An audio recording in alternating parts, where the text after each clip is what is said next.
Welcome to Ragnarok, one of, if not the most highly anticipated maps to be ported over to Ark Ascended, and I have just been stranded here for the next 100 days. I'll have to gather, craft and tame my way to collecting all of the artifacts, surviving the elemental storms, and eventually defeating the final boss, Nunatak. Now, if that wasn't enough of a challenge, I have upped the ante. Every creature is now an alpha. Yeah, you heard that right. Dodos, alpha. Raptors, alpha. A giga? Ugh. You'll just have to watch and find out. There's a couple more secret changes that we'll learn about together as the days increase. For now though, it's time to wake up on the beach. Hello. That's a lot of alpha dodos. Ignoring the extinct KFC seeds for now, I started by collecting some resources only for a new pop-up to appear. This was added into the Lost Colony Pass, the skill tree. We'll get into that later in the playthrough, and as I was running around the beach collecting whatever resources I could find, of course I got targeted by an alpha pego. So making my escape to the water, I avoided the pego, only to get hit by an alpha compy, and which one hit took half of my health. So continuing to collect resources, I crafted my first stone pick, using it to collect wood and flint as I made a stone hatchet, and now that I had some tools I went to get some wood. Oh. Okay, first skill tree done. And checking out the skill tree, there are so many tasks that you could complete in order to gain skill points to boost me. So I'll definitely have to try and complete as much as I could during this 100 days. But for now, I had to survive. God, so many alphas everywhere. I suppose that's the point of the challenge. Everything is an alpha. So whacking trees for thatch and wood and gathering bushes by hand for berries and fiber. I then made myself some pants and a shirt so I wasn't completely naked. And also crafting myself a spear to be able to kill some of the weaker alpha dinos. Like this here dodo, which then I threw a spear into its head. It fled instead of attacking. Good to know that the alpha gene didn't make everything aggressive. Targeting an alpha lystro, I threw spear after spear into its head, eventually killing it as I then claimed my first tame of this adventure, a baby lystrosaurus. The alphas make these things so much bigger, holy crap. And taking out a nearby alpha dodo so I could harvest its corpse for more hide, using it to craft a reusable bowler to trap other smaller alphas, testing if the alpha variant would disrupt the use of my bowler, and I gladly found out that it did not in fact negate the bowler ability. I am going to name you Lip. And then harvesting the nearby river rocks for flint, stone and metal, I crafted my first foundation. I actually kind of want to make a raft and head out there. So swapping to collecting resources for a raft, I equipped my personal natural causes chibi, which you can use yourself from my mod, crafting a bunch of them to boost my levels. This is a really cool tech tree. Hopefully I can unlock most of these things by the end of the playthrough. We'll figure out what they all do as we go. So I need more fiber, hide and wood. Probably the hardest stuff to get will be the hide, so let's go kill some stuff. I killed a nearby dilo, which gave me enough hide for my raft to end off the day. And then starting off the morning of day 2, gathering bushes and chopping down trees to build my raft, naming it the SS Naturalis. I led Lip onto it before setting sail. Dun, dun, dun, dun, dun, dun, dun.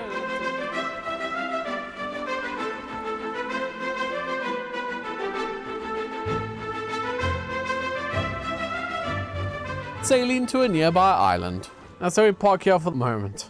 Herbivore Island from Temu. I found a metal node which I began to harvest for that sweet metal. Crafting and placing down a forge on my raft to smelt the ore into ingots. I made myself a campfire and threw some meat to cook before heading out to gather more resources. I'm tired of surviving on berries. I finally had some cooked meat to fill my belly. You're huge. What are you? Stand still. Alpha Arcology Paris. Brother! Look at the size of this thing! I continued to explore this island. You just made me myself with you there. But thankfully the Trigoni had to use a toilet and not murder me. So I continued my exploration, spotting a rather large Bronto across the water. Now that's a Bronto. Making my way more inland, I came across a family of Ankies, and checking how small I was compared to them, I'm the size of the baby. I began to try and decide what I could actually take out for resources. That's when I settled on a Phiomia. The thing with the least amount of friends is you. But after attacking it and watching it flee, I was not able to keep up with it. I think I have to make a trap. Creating a hastily built thatch foundation and walls, I then proceeded to trap the Phiomia against it before killing it and harvesting its body for hide and meat. Crafting a smithy, I placed it on the raft before making myself a metal pick. A shiny Azure Desolar Titan has emerged. Well, that sounds terrifying. And all that alert did was just remind me that there are a lot more dangerous creatures out in the wild that I'll have to prepare for. Using my newly crafted metal pick, I went to gather some more metal from the nearby nodes, melting my hull down while waiting for it. I went to gather some wood before crafting myself a metal hatchet. Finding the baby Phiomia whose mother I'd killed the day before, I claimed it and named it Smitty. So crafting up a metal hatchet for myself and a saddle for Smitty, I then went out and did what every new playthrough needs: resource gathering.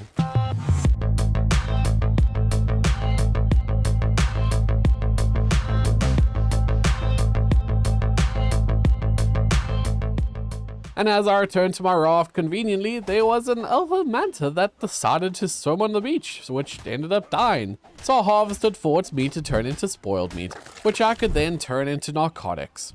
And crafting up a crossbow and some arrows, preparing to actually tame something, I first had to make sure I had enough narcotics. Returning to base, I placed the narcoberries inside of the mortar and pestle before grabbing my stack of raw meat and splitting it before the spoil timer ran out. And this is a neat trick to get massive amounts of spoiled meat early on instead of waiting for each individual piece of meat to spoil in the stack. And as I continued to gather berries, I watched as what I thought was a Phosphato Draco take out a few creatures before turning its sights onto me. Oh, ow, that's half my health. Diving into the water to prevent dying, I watched helplessly as the flyer killed Lip. Alpha Ornithocaris. Okay, so it's not a Phosphato Draco, but just as scary. No, it destroyed all my stuff! Taking the precious time that Smitty was distracting the Ornithocaris, I collected some wood to craft a storage box to toss all of my resources into.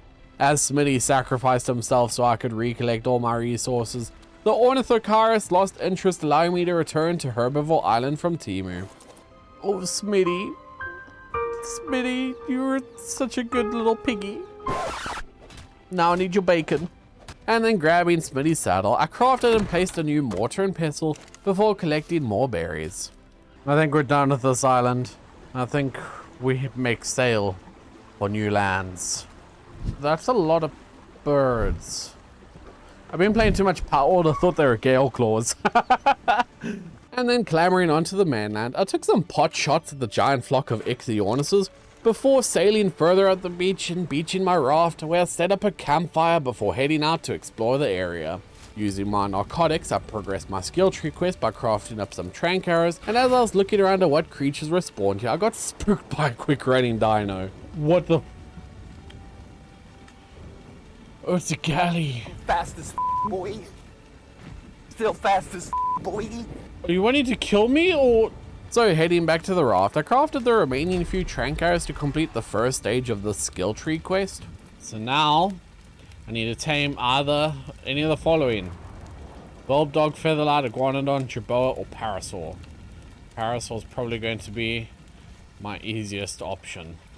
So gathering resources to build up some billboards, I spotted a Rex near a pack of Stegos when a brilliant idea popped into my head. I got an idea.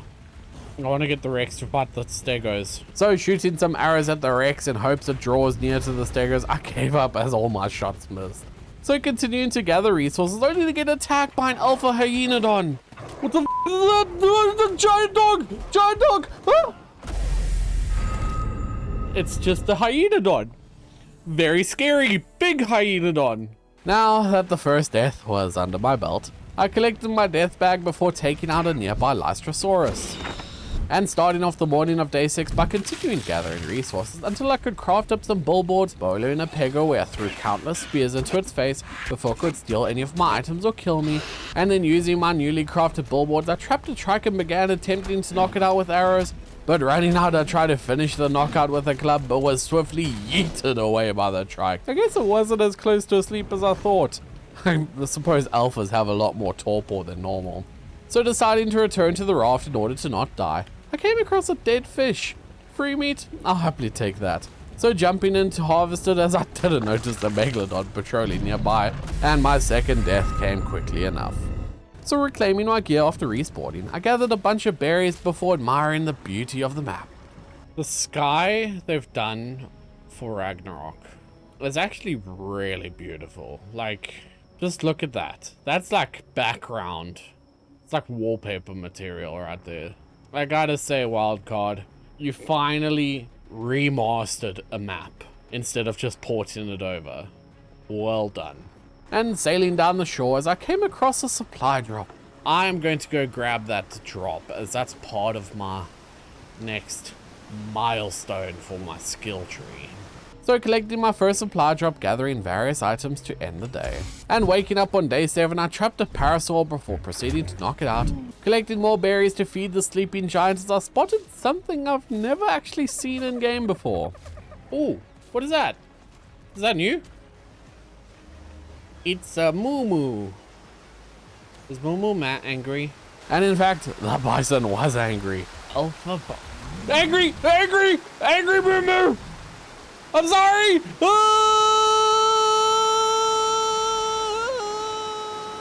And once it lost its aggro, however, I returned to my parasaur where I fed it some berries, and once it tamed up, named it Percy. Scavenging the nearby corpses, I had enough hide to craft a parasaur saddle, and then equipping Percy, I then went out on an actual berry run. Harvesting bush after bush, collecting as many berries as he could carry, even taking out an alpha pego, but however, Percy took quite the beating, as alphas really are a lot stronger than normal. So I returned to the raft to craft even more narcotics, and then continuing on the berry collection before ending the day, rested on my bed, and as I was sleeping, I had a dream. I was playing some Power World with Chaotic Incromita over on the Nest channel. We've been having a ton of fun over there, so make sure you go over and check it out by using the link in the description. Starting the day off with crafting more trankers, I wanted to see if I could get that bison, but as I was searching for it, I instead spotted an Alpha Serato. So as one does, I turned around it right away. I was in no way prepared to deal with one of those. So returning to my raft, I crafted up a few new items needed, such as a second bed for quicker respawning, a smithy to replace the one I lost on Herbivore Island from Temu, and inside the smithy I crafted up a new item from the Lost Colony Pass, the Template Hammer. So this new item is really cool. So this is with the Lost Colony Expansion Pass, where you can literally like place down a template for structures that you can then easily build. Now this thing is super useful. I'll use it to make some basic structures, but later on when I build my main base, it'll be all me, baby. So after briefly looking into the template hammer, I scoped out the area, and after seeing so many Alpha Seratos, I kinda realized this just wasn't the place for me. So I grabbed Percy, made sure he was secure on the raft, and I then chose to set sail. Sailing along the entire coast, all the way to the Highlands. Stopping off at Blue Orb to collect some of the crates located there, and inside these crates were some tools that I desperately needed. I even grabbed a purple loot drop, and it dropped what every sailor needs most, some booze. So I drank some and continued sailing to the Highlands, and we sailed all day until tragedy struck. An Alpha Ornithocarus found us and killed Percy, but we had traveled too far to quit now. So dragging the corpse of our dino along, I simply continued forwards. There she blows. There's the land of country that we're heading towards. I can see it in the distance. We may have lost all our supplies. We may have lost our only tame that we had still alive. But that has not stopped our journey as we make haste to make landfall in the great land of Scotland.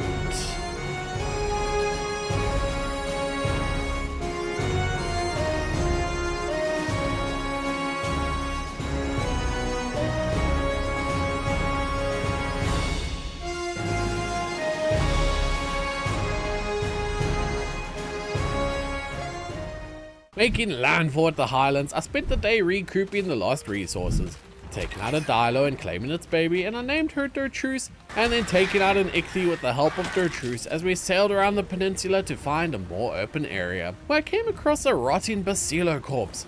I harvested it for a metric ton of spoiled meat that I could turn into narcotics once I was set up. This looks to be about as good a spot as any. So parking the raft on the beach, I headed out to collect resources for makeshift camp, replacing my bed on the raft to end off the day. Waking up in the morning with a renewed vigor for world domination.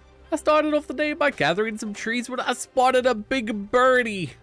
An Alpha Argentavis would actually be kind of goated. So continuing my resource gathering, I returned to the raft to stock up on some arrows in order to take out a nearby moss chops for its hide and to claim its babies. So taking out an Ichthy along the way and knowing I would need a flyer sooner rather than later, I began attempting to knock out the burb.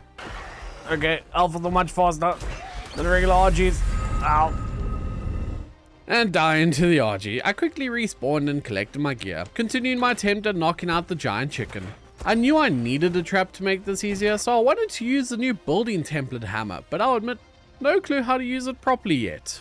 Okay, so I looked up a tutorial on how to import build templates, and I got this one, this little Argentavis taming trap that I believe is made by Fat Dog. Whether or not he knows his thing has been uploaded or not, no clue, but we're going to try and use this. Since I had the trap template all sorted, I began collecting the resources required to build it. Where I got the template, there is a very cool site called wikili.gg, and then made a nice little folder here for all the different templates that you can get. I'm not affiliated with them. I don't know how decent they are, but this is where I got it, and I was able to easily just import what I needed. And then collecting the final bits of thatch I needed, I headed up to place the structures in the template. I had to deal with a local thief by boloing it, stopping it from being able to steal any of my resources, then threw spear after spear into its head to kill it. And now it was time to lure the RG into my trap. But I couldn't get it in.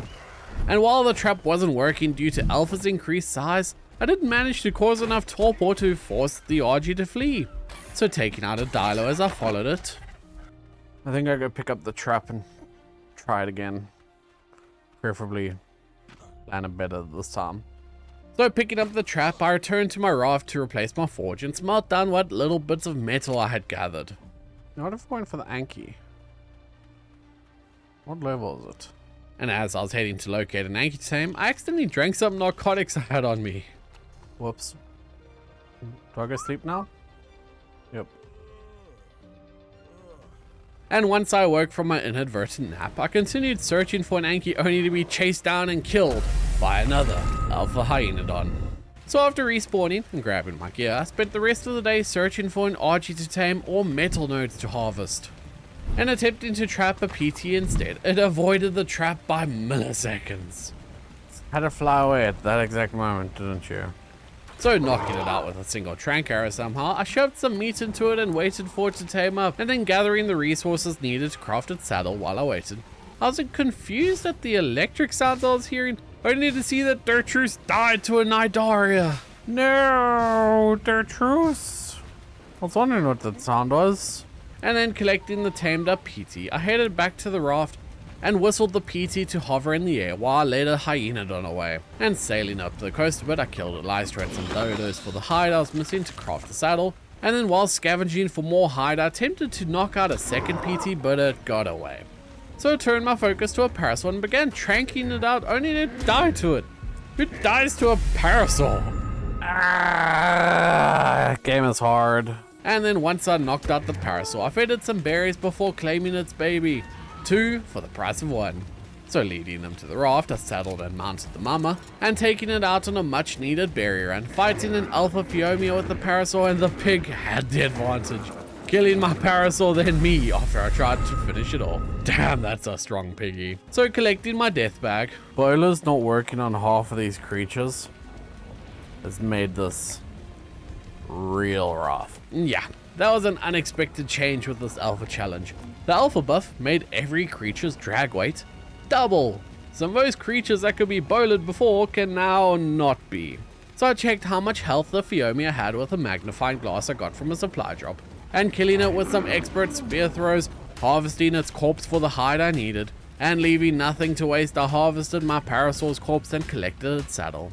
Having now more than enough hide for the PT saddle, I returned to the raft to craft it, tossing the Parasaur saddle onto the remaining one, and I named the PT Alfredo Patasta, before saddling it and taking to the skies.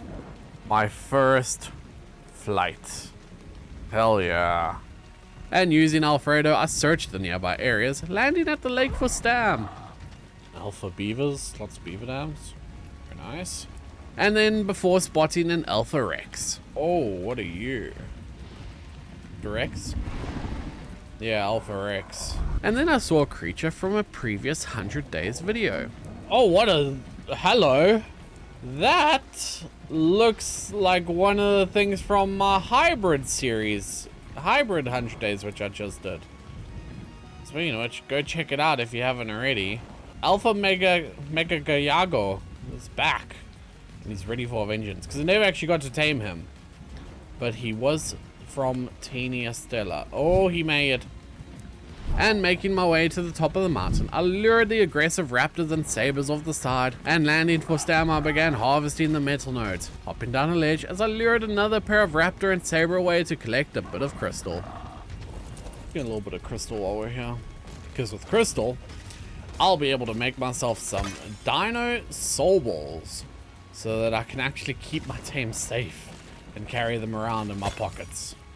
And then returning to the raft, I began smelting the metal, crafting up a replacement smithy once I had enough, and using it to repair my crossbow. Boiling up my Parasaur, I then found and began tranking an Anki, and arrow after arrow was shot into it, turning it into even more of a pincushion than it already was, knocking it out. And tossing out my Parasaur, I began collecting berries to feed to the budget hedgehog. Shoving my berries into it, I waited for it to tame up, when something angered a Bronto, and after hitting me once, my Parasaur bravely wanted to defend me, but it instead just ended up getting us killed.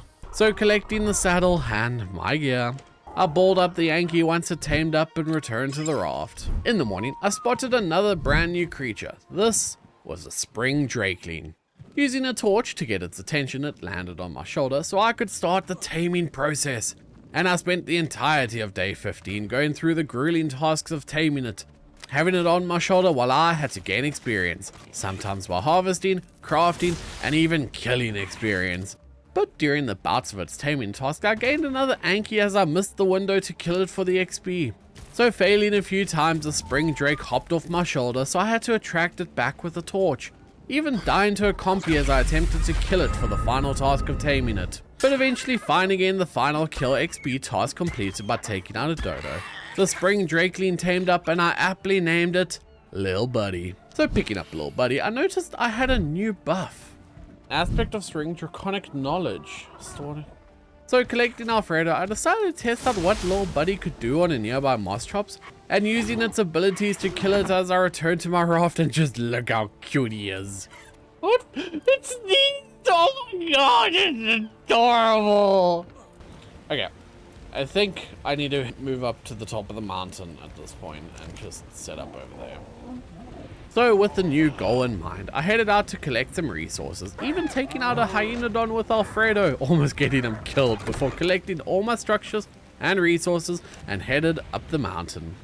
After leading a con off the side, I claimed my spot by placing a foundation down, storing everything into the storages I brought as I went back to collect what structures I had left. Returning to my mountaintop base, I placed everything down, crafted an Anki saddle, and got to harvesting some metal nodes, naming the Anki Alakazoo after tossing the metal into the forge, and ended off the day by placing down a second foundation.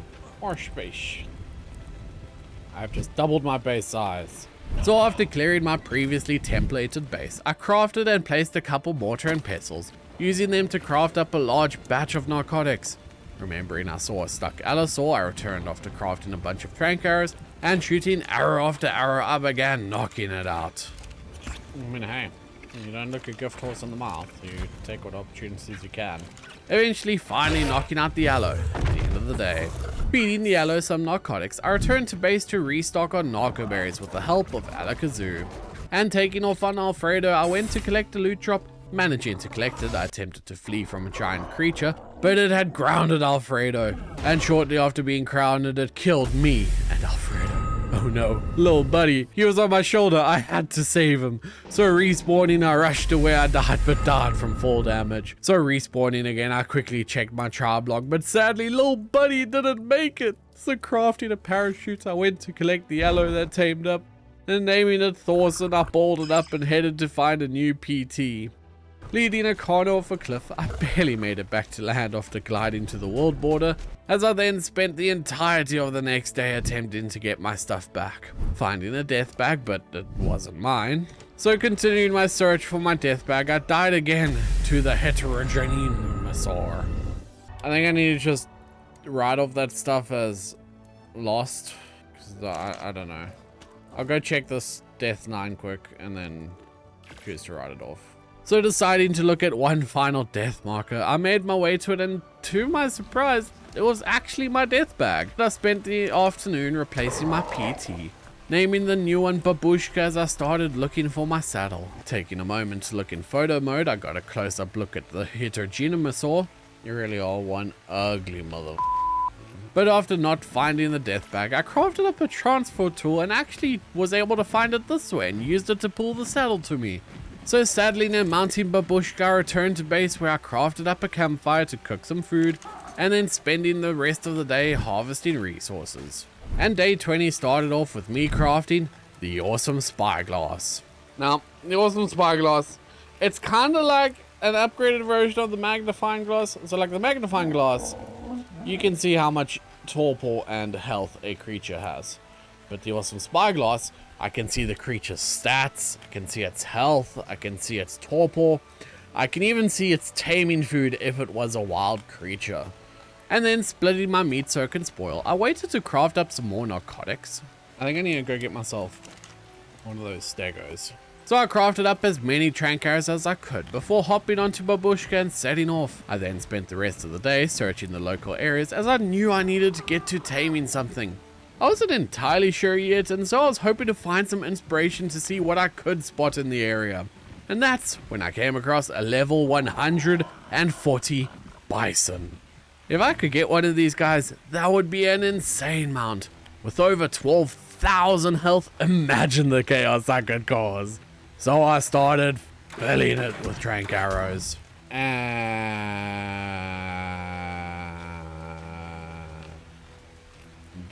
sleep. And then ending the day with the bison falling asleep, I filled it with berries and began waiting for it to tame up.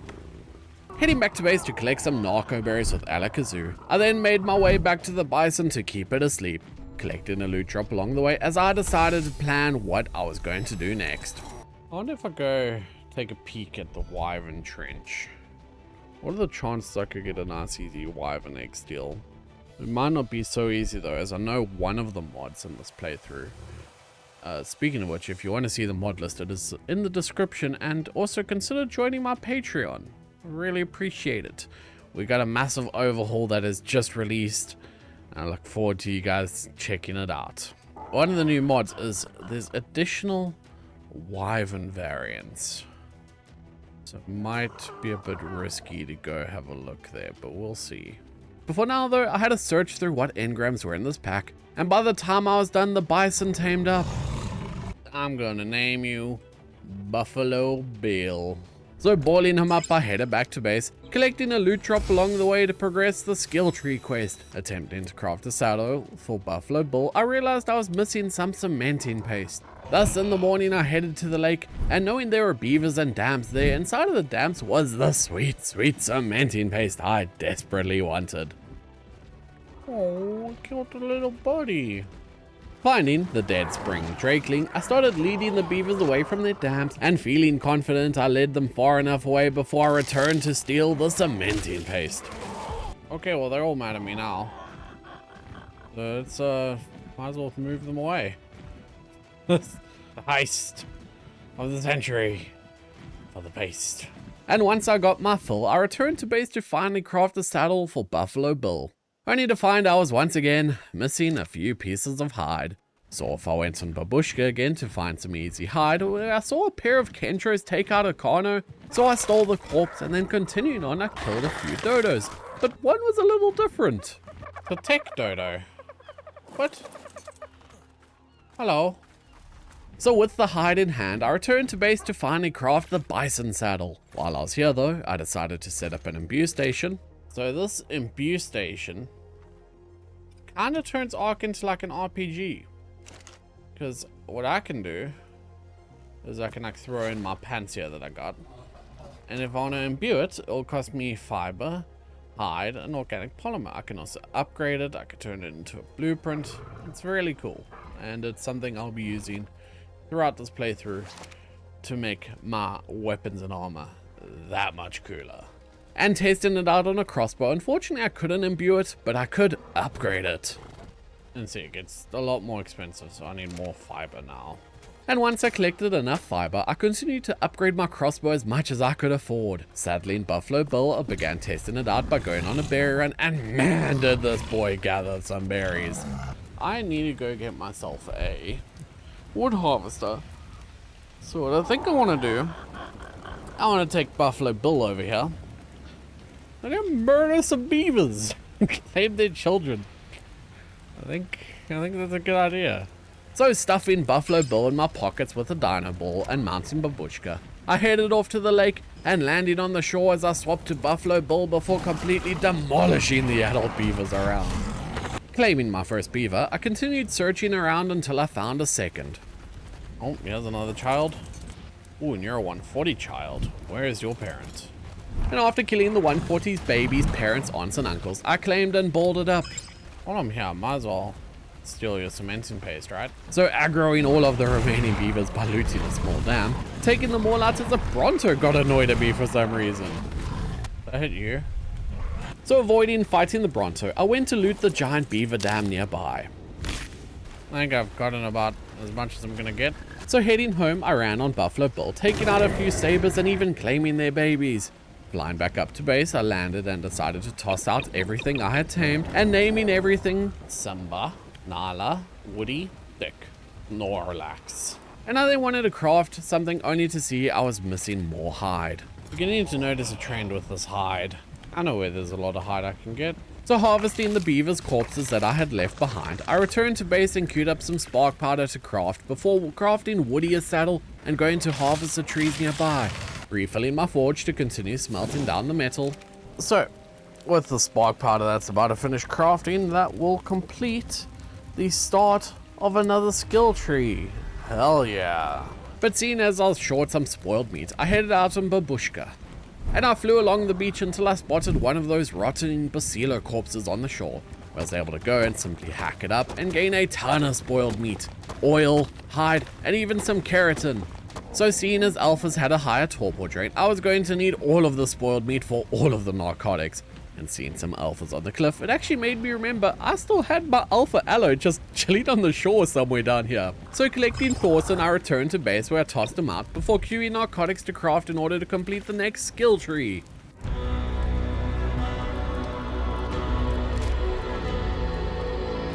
Oh yeah. Craft 100 narcotics completed. We're gonna get some more hide so that we can take out Thorson to kill some turtles and stuff for keratin to make cementing paste. So heading out to go harvest more fish corpses, I returned after collecting what I thought was enough and began crafting some more cementing paste. Gonna be enough. This will complete my first skill tree. Hell yeah. And then applying my very first skill points. I think I need to like fully upgrade this first. Okay, so fully upgrading that unlocks the next. Cool. And then I balled up BB and headed out to complete my next task. And in the morning of day 25, I headed over to the Wyvern Trench as I wanted to have a sneaky peek to see if there was any shenanigans I could get on with. But unfortunately, I wasn't able to quite see anything besides this Mora Rex.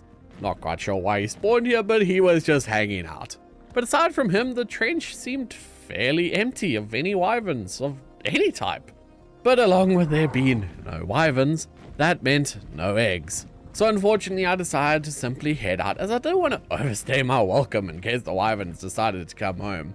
And spotting a single wyvern as I left the trench, I did stop to pick up a few loot drops along the way, and eventually spotted a baby trike, so I tossed out Buffalo Bill to kill the parrot and claim it to progress another skill tree quest. And naming the baby Tina, I balled it up. I see an Anki. And taking out the Anki's parents, I claimed both babies, finishing the Claim 3 Wild Dino task. So proceeding to complete task after task until I found 145 Argent Tarvis, torping it with shot after shot from the back of Buffalo Bill and taking out its flock member as I followed while it fled. And knocking out the RG to start day 26, I rushed over to where I'd spotted some overs to gather some mutton. Killing and harvesting one of them gave me more than enough. So I returned to the giant chicken and shoved in my meat and a stack of narco berries into its inventory and waited for it to tame. And while waiting for the Argentavis to tame, as I was running around testing out Buffalo Bill's stun ability, I spotted a shiny motley Bronto. And running out of tranks, I saw that my RG was tamed up, so I collected it before heading back to base to restock on trank arrows. With the arrows crafted, I flew back over to the Bronto, continuing to fill it with trank arrows, even completing the craft 25 trank arrows skill tree task. And with one final arrow, the giant shiny Bronto went down. So dropping a stack of measures into its inventory, I let it nap and tame up, and I then spent the rest of the day doing skill tree tasks like harvesting 25 prime meat, taming a Dilo, I named the Dilo for the skill tree, and maxing out my mounted opportunistic skill. I waited for the shiny Bronto to finish taming up, and since it was taking forever, as Bronto taming usually does, I tossed out my RG and named it Pidgeot, and transferred all the resources to it. I named it Pidgeot because if Powerworld is getting sued by Nintendo, then I want to get sued by Nintendo too. Hashtag stand with Powerworld. Speaking of which, if you want to see a Powerworld 100 Days coming up very soon, the Terrazza Terraria update that is out, make sure to subscribe. And leaving my Bronto to sleep away, I headed home to take Pidgeot, parking my flyers as I cleared Pidgeot's inventory and tossed out the newly acquired creatures I had in my pockets, and then using my hatchet I smashed rock after rock until I had completed the Harvest 2000 Stone task, ending the day by completing even more skill tree tasks. And don't worry, I'll stop telling you every time I complete a task. Instead, I'll just tell you what stats I decide to skill into with this new skill tree, as I actually think it's a really cool feature they've added.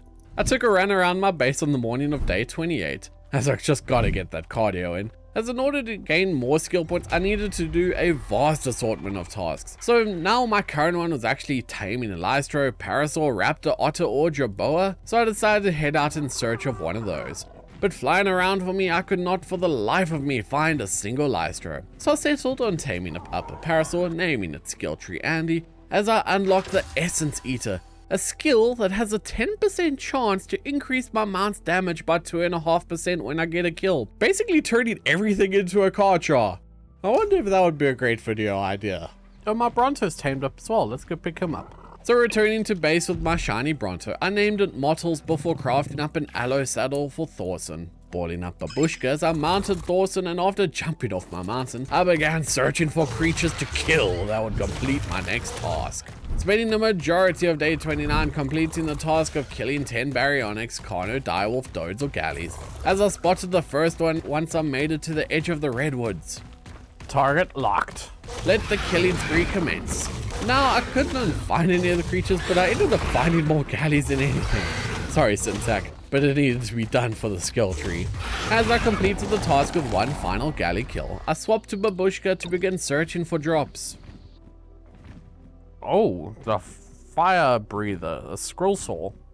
And the giant fire breath caught my attention, but I had better things to do, like harvesting 10,000 berries with Alakazam and crafting trank arrows to complete more skill tree quests, upgrading my crossbow to Mastercraft, and I headed out to complete the final task in the skill tree branch, dealing 10,000 damage with the crossbow, and began shooting an Alpha Rex down the mountain. Then swapping to ride Buffalo Bill, I changed my target to an Alpha Bronto instead of the Rex. It was a much safer and much easier to hit target. So arrow after arrow sent flying into the Bronto and even a Parasaur as I completed the task. multiplying the skill points into Essence Eater, doubling the odds as I checked what my next quest line will be.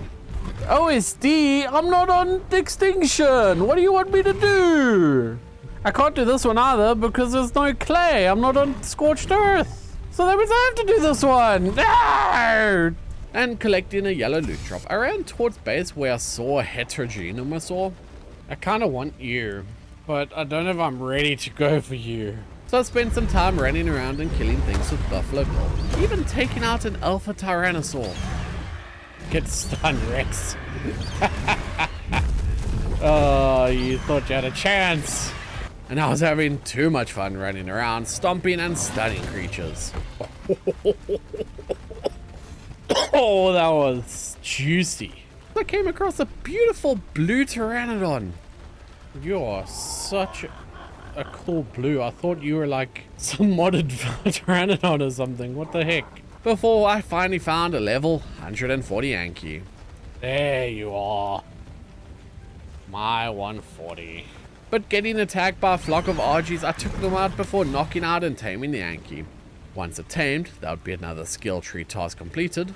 I do at some point still need to work on actually getting an army together if I'm going to be able to beat the boss at the end of this.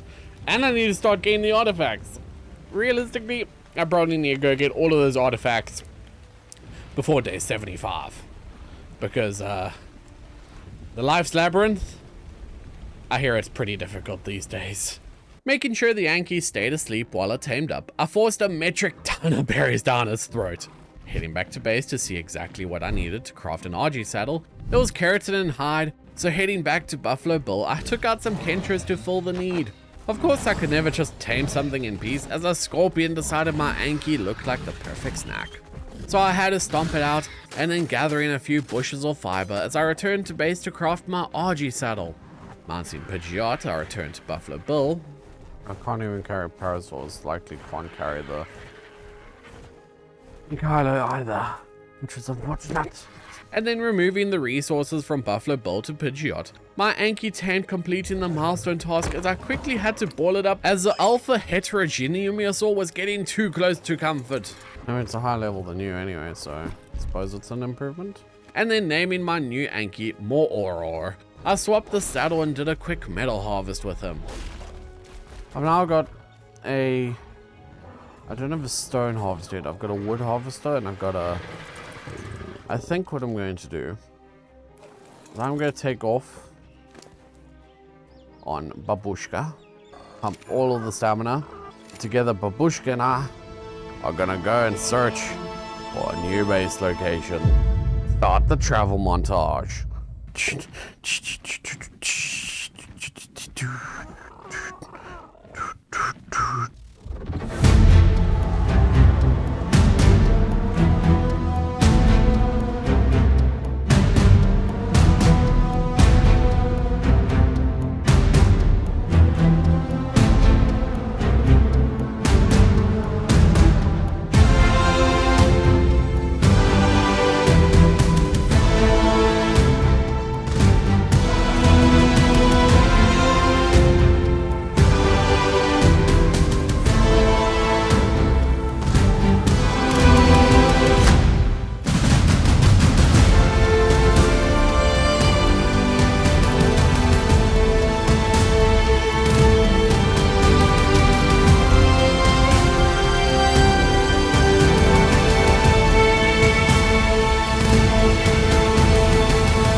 Landing on the bridge, I recovered Babushka's stamina before gathering resources to pop down some storages. Clearing Babushka's inventory before heading back to the mountain and collecting my army. And loading up Pidgeot, we made the slow flight all the way back to the bridge. Stopping to grab an Ascendant Bronto saddle out of a drop, and then finally arriving back at the bridge, I parked the flyers, unloading them into the storage boxes as I located the center of the bridge and began laying the foundation of what would be my base. Grabbing Woody, I cleaned up the area, even taking out an ant's nest just outside the bridge. Oh my god, that is a giant ant. and seeing some aggressive dinos, I tossed out Thorson and cleared the area. And I spent the morning of day 34 setting up my base, placing my structures, going on resource runs, and even setting up some storage structures like berry crates to sort all of the berries I had gathered. This visual storage mod is really cool. It's one I still need to kind of figure out how it works.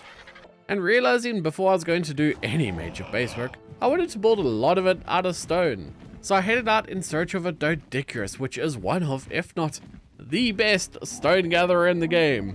150 griffin. Not what I need right now. And I spotted the first pot of Doeds on the morning of day 35. However, they were quite the low level.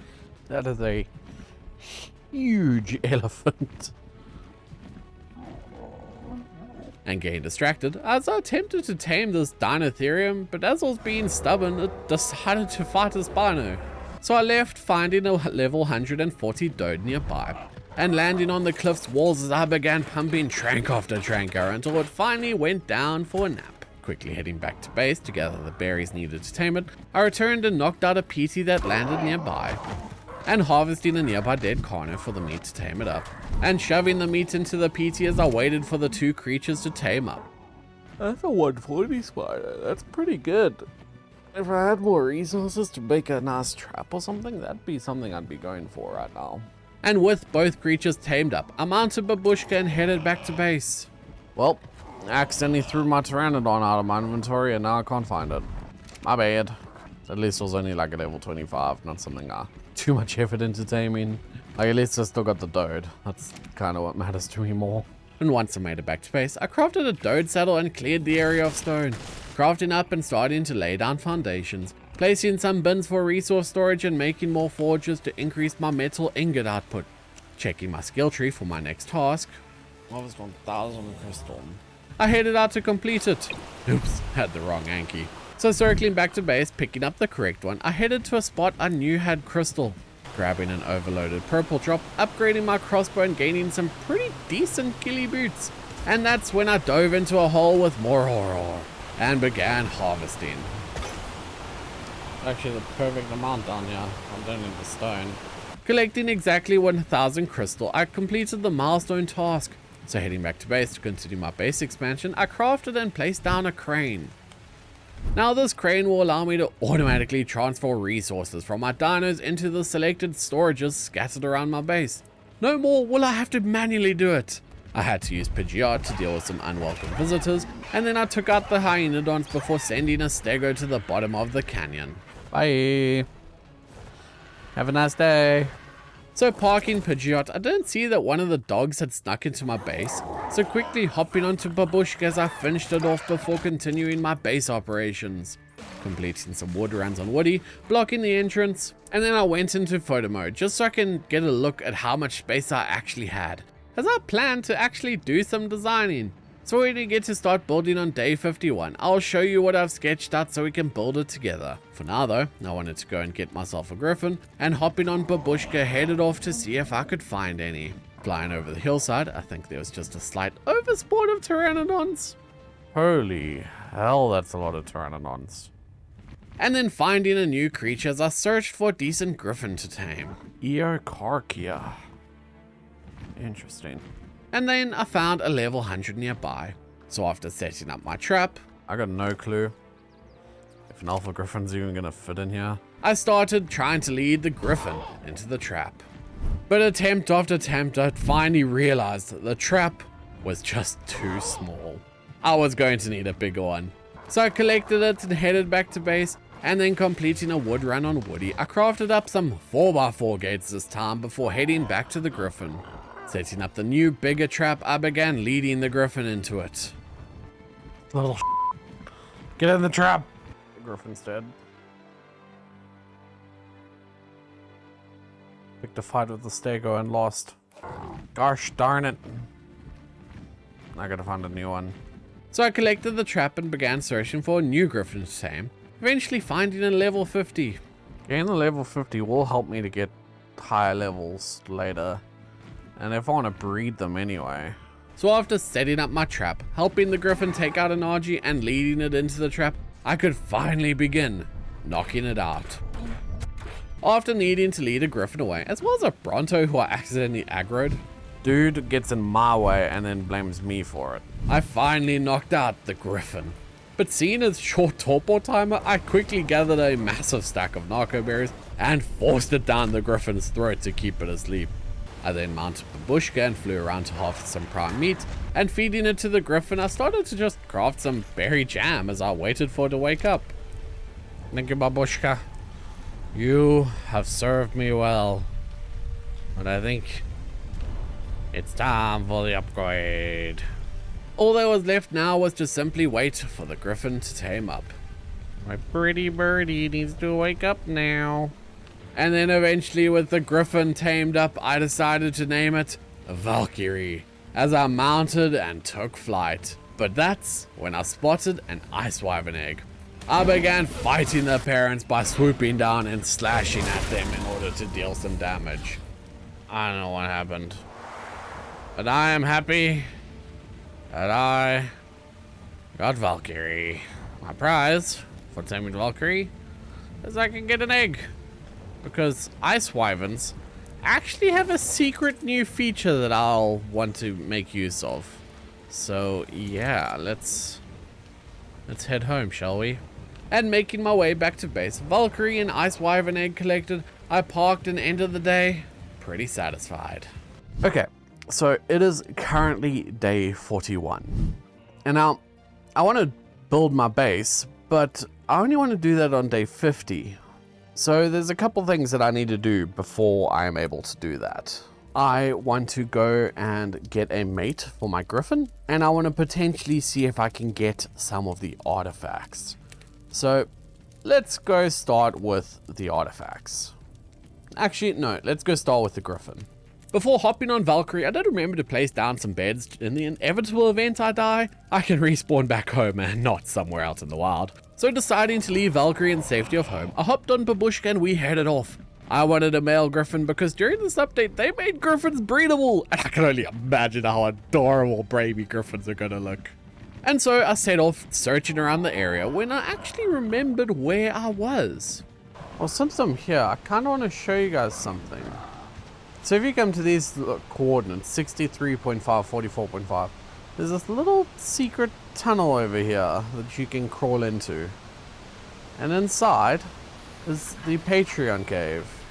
And I was actually extremely privileged and fortunate, where there's like a shout out to a whole bunch of creators and actually me. So like, thank you guys. So thank you guys for all the support and all the like love and everything, and supporting the channel. Like those who've been here from when I started with Let's Plays and guides, you guys are the real OGs, but I appreciate each and every one of you. Even the people who this is the very first video of mine you're ever watching. You're awesome. Thank you for choosing to watch. Thank you for watching till this point. But what's also cool here is there is a little secret compartment. If I go here, push this button, and it opens up a wall. And inside the wall is actually, this is like the developer's room.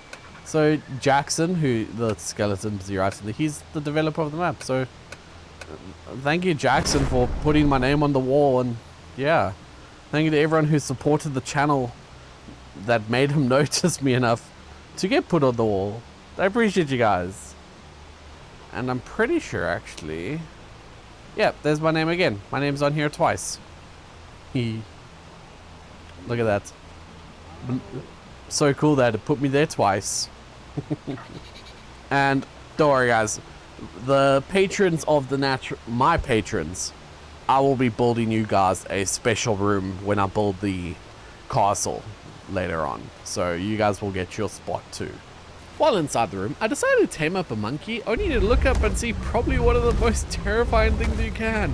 An Alpha Rex right outside peering in. I felt like I was in a scene of Jurassic World or something. So taking out the compies that were just being annoying nearby, I finally tamed the monkey. I'm gonna name you Frodo. Before then choosing to attack a Featherlight because I saw some Featherlight babies.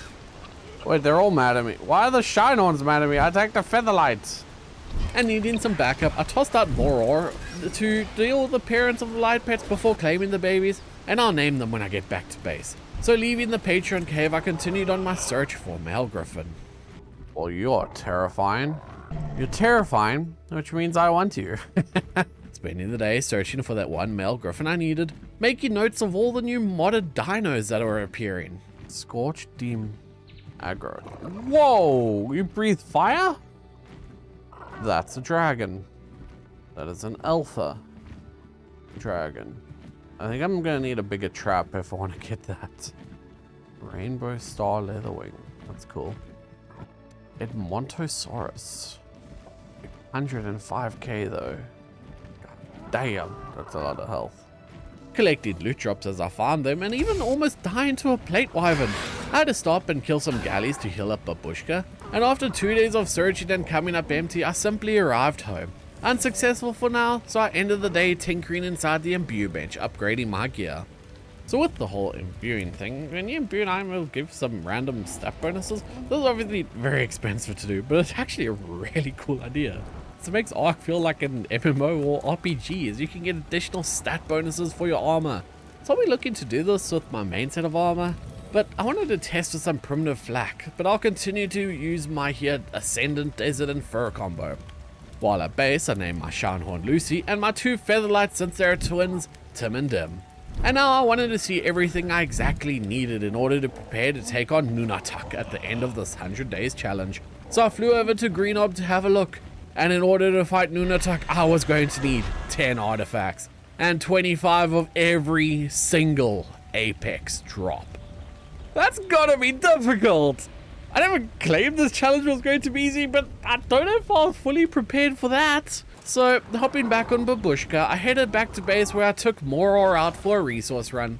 And grabbing Pidgeots, I tested to see if I could do the good old RG/Anki strat, but due to everything being alpha, I couldn't because that stuff is just too big, you can't carry things. So balling up more ore, I flew down to some metal and tossing them out we got to work and pausing my ore collection to take out some pesky raptors. Finishing off the metal node, I transferred the resources to Pidgeot, secured more ore in a dino ball and continued searching for more metal. Maybe I want to get a breeding pair of Argies, that could be quite useful. And hovering over a massive brawl, I noticed that a new shiny appeared in the world. Shiny Goth Lunar Arcology Patchy. Oh my god, the names. So after scouring the area, I just couldn't seem to find any other metal nodes. And that is, until I landed on a natural land bridge, and what do you know? Metal nodes! So throwing out more ore, we got to mining. Once clearing out each and every metal node, I transferred the resources to Pidgeot, balled up more ore and headed back to base. Using the crane, I offloaded all the metal into the forges, filled them with wood, and lit the fires to begin smelting down the metal into usable ingots. And fortunately at base, I spotted some red drops in the distance, so I decided to use my griffin to swoop on over and go to collect them, in hopes I could get something like a Rex saddle that I can upgrade, because I know I was gonna need them for the boss fights later on. While in the area, I decided to see if I could find some mantis to murder, as I needed their organic polymer, so spending the rest of the day searching, but I found none. So instead, I decided to end the day by simply chilling in a hot spring. Sweet hot water, like the first bath I've had in 40 something days. And knowing I wanted to build my base on day 50, I already had a wood, stone, and metal harvester. Something I didn't have was a thatch harvester.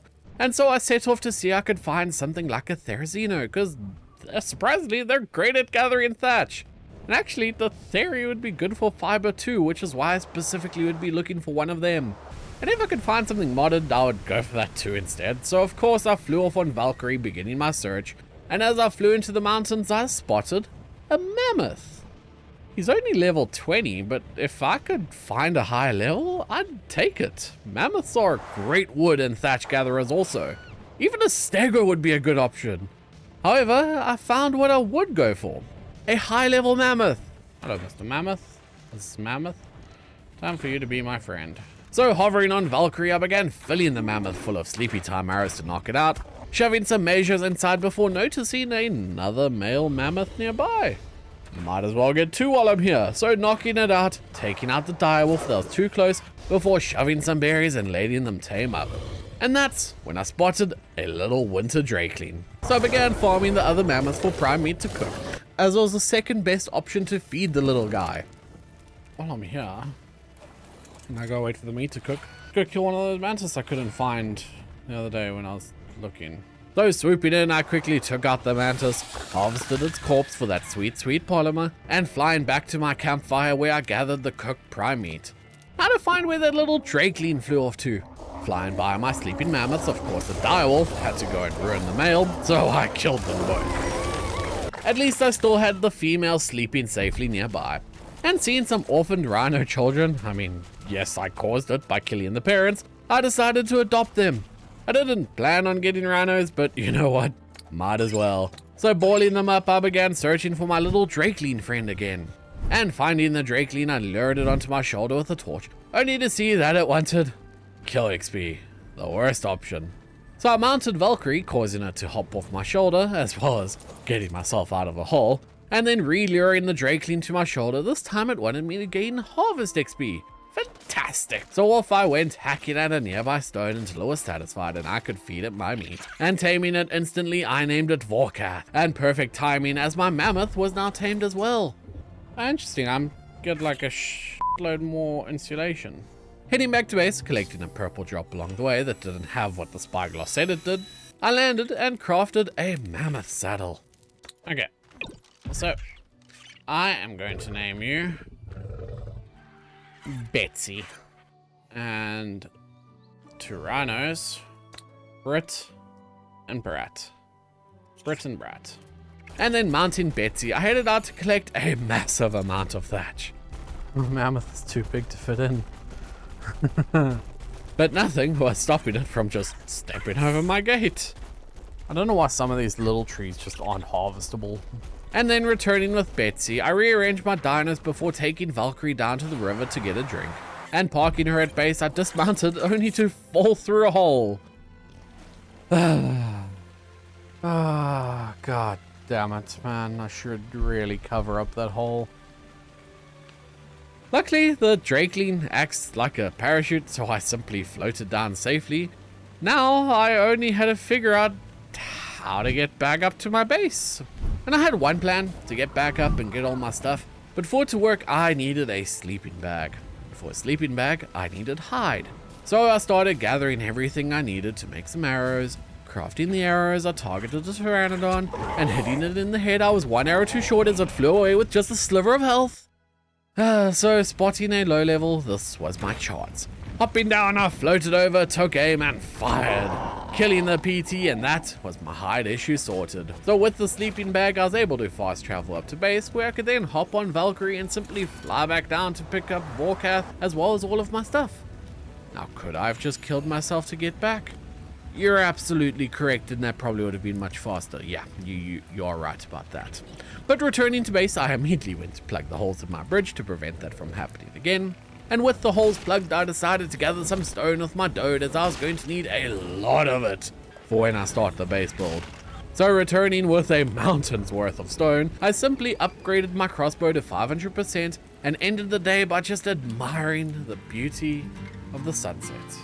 Sometimes you just have to keep in mind, we're playing these games for fun, and you're letting them stress you out. That's not the point. You had to have a good time. You had to enjoy yourself. Just take a moment. Stop always rushing to look up the most efficient guide and learn the game for yourself, because at least for me, that's always the most beautiful part.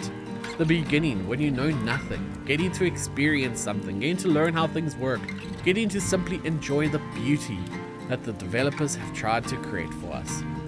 And I'm hoping that is the type of journey that I, as a content creator, am trying to lead you on, which is why I personally tend to avoid guides. I show you my failings. I try to show you guys my raw experience. I think that's kind of beautiful. I started off the morning of day 48 by restocking my fiber collection. Taking off on Valkyrie after storing the fiber, I wanted to go see if an artifact I knew was on ASE was in the same spot here, but it wasn't. I just simply couldn't find it. So it looks like all of the game's artifacts have changed places. I remember there used to be an artifact here, so I'm gonna have to figure out how to get the rest of them. I know of 3 locations which will definitely have artifacts. There's the Ice Worm Queen Cave, there is the Lava Golem Cave, and then there is Life's Labyrinth. I'm gonna have to do each of these solo in order to get all of the artifacts, where every single cave creature's an alpha. I have a feeling the bosses are going to be an alpha too. This is going to be harder than I thought. So seeing a low-level heterogeneous ore, I swooped in and killed it, gave me some Razaria Stone Adenine. Now what this was used for? No idea, but maybe I would find out later. Since I need to start collecting the Apex drops to summon Nunatak, I spent the rest of the day simply killing off Argies for their talons.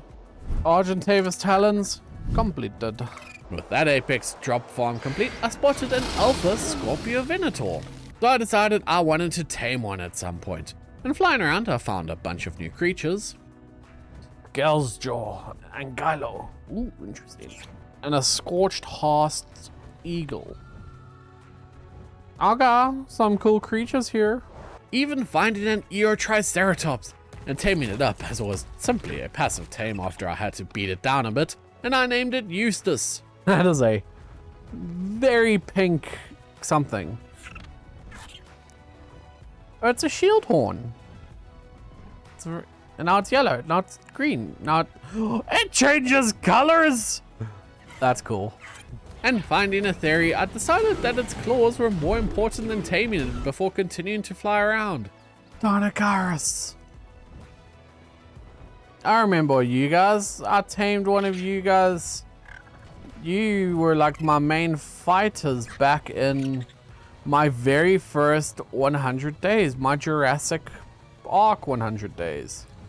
I'll have to do Jurassic Ark again sometime. Make sure you guys leave a like and comment if you want me to do Jurassic Ark again.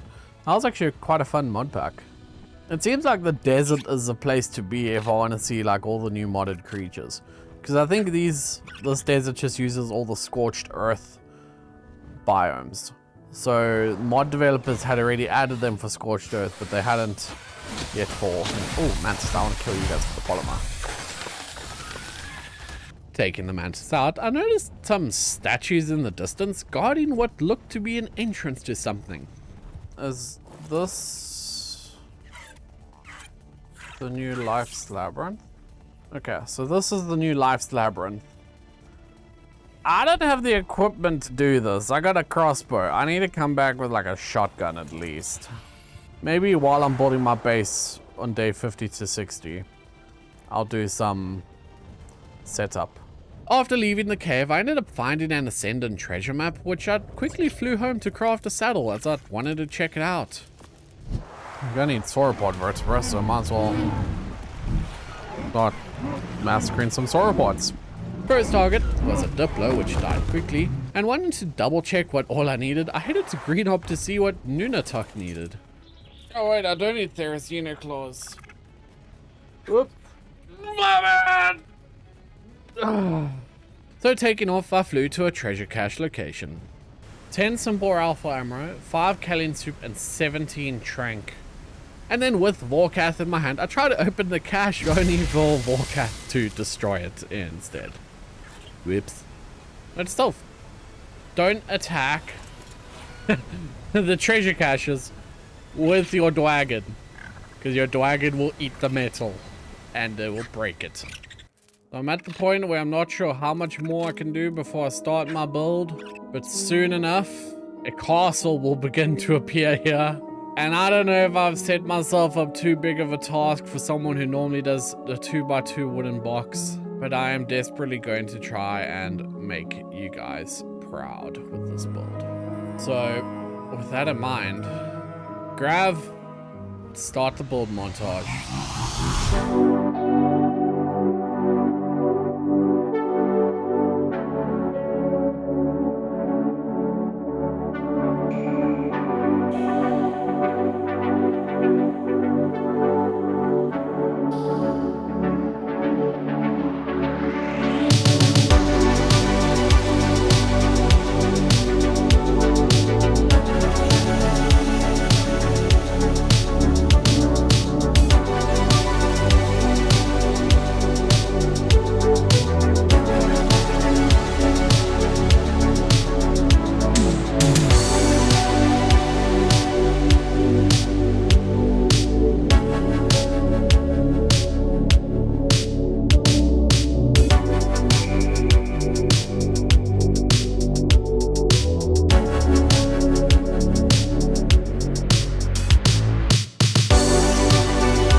Okay, so after days of building, hours of resource collecting, I am finally ready to reveal the base. Just kidding. I forgot to remove the spoiler wall. This is Castle Natural Causes.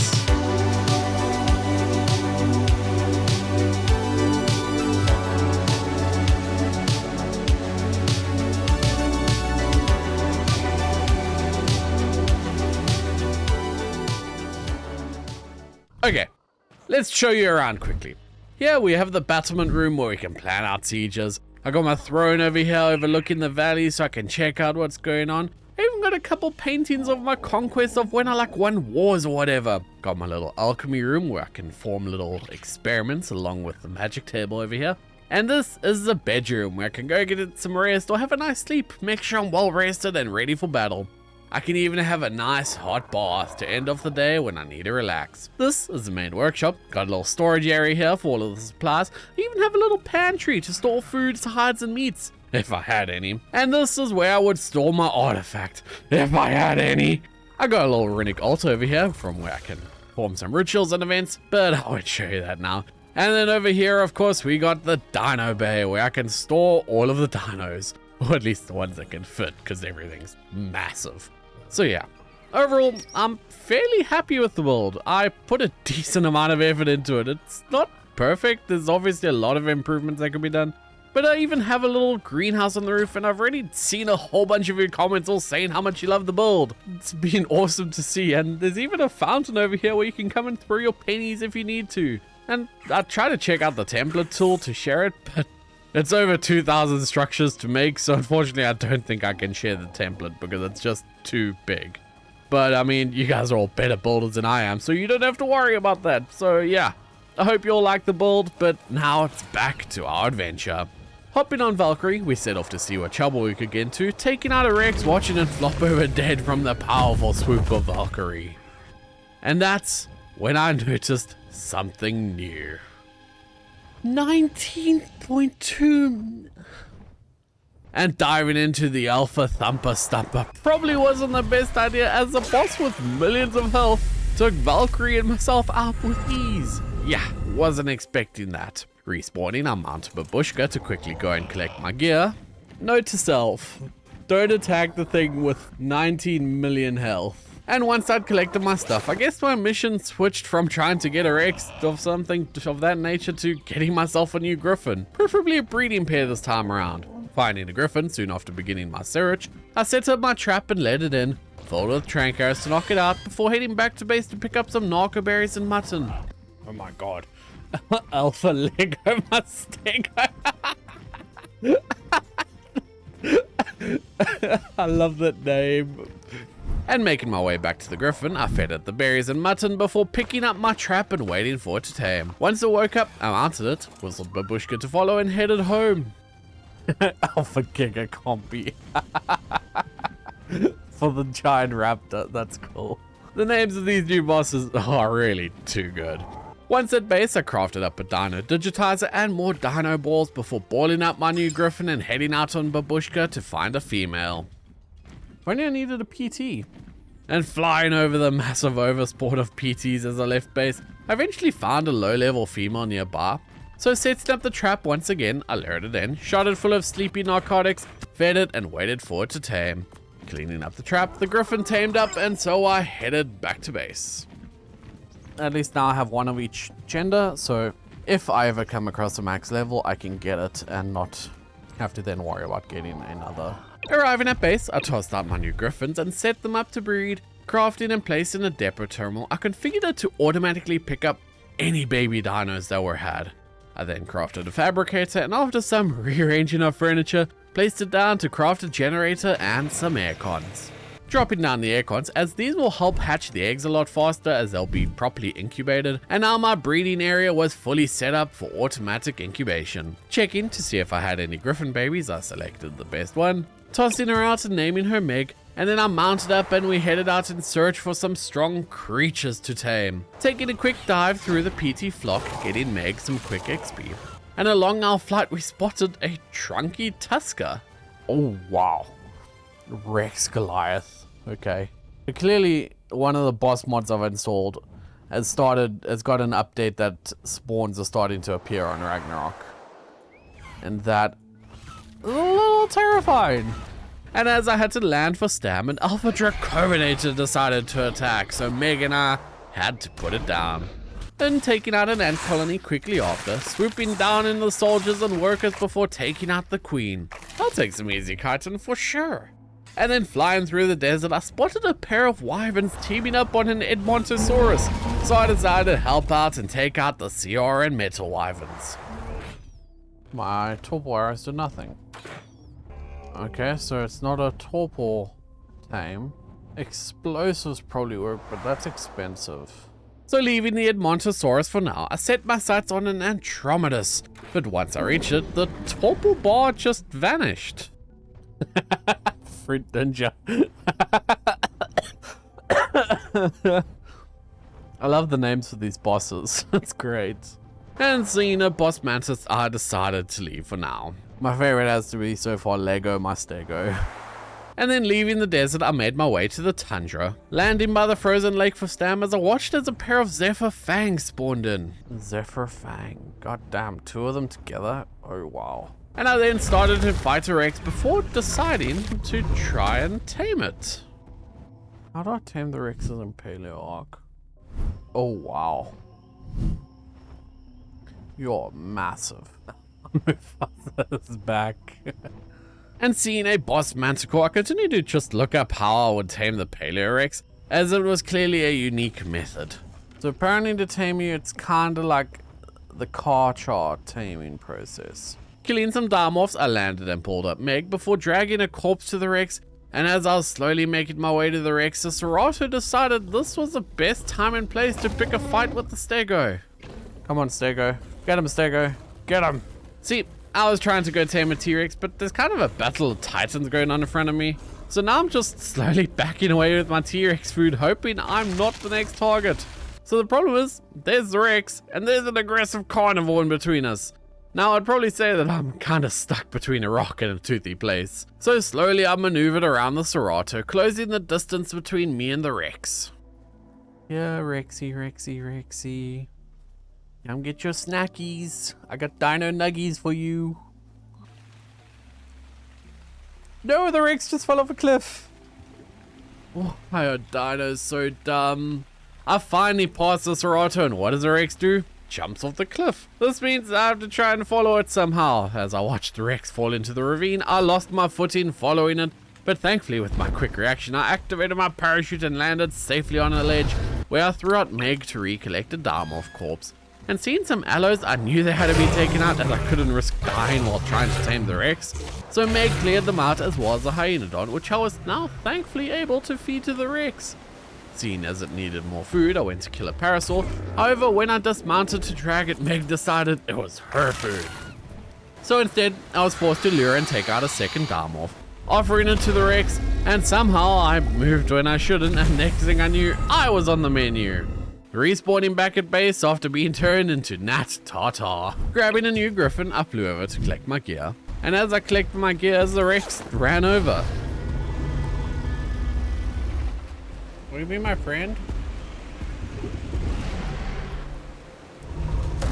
I guess not, as the Rex attacked, as due to the trust thing running out.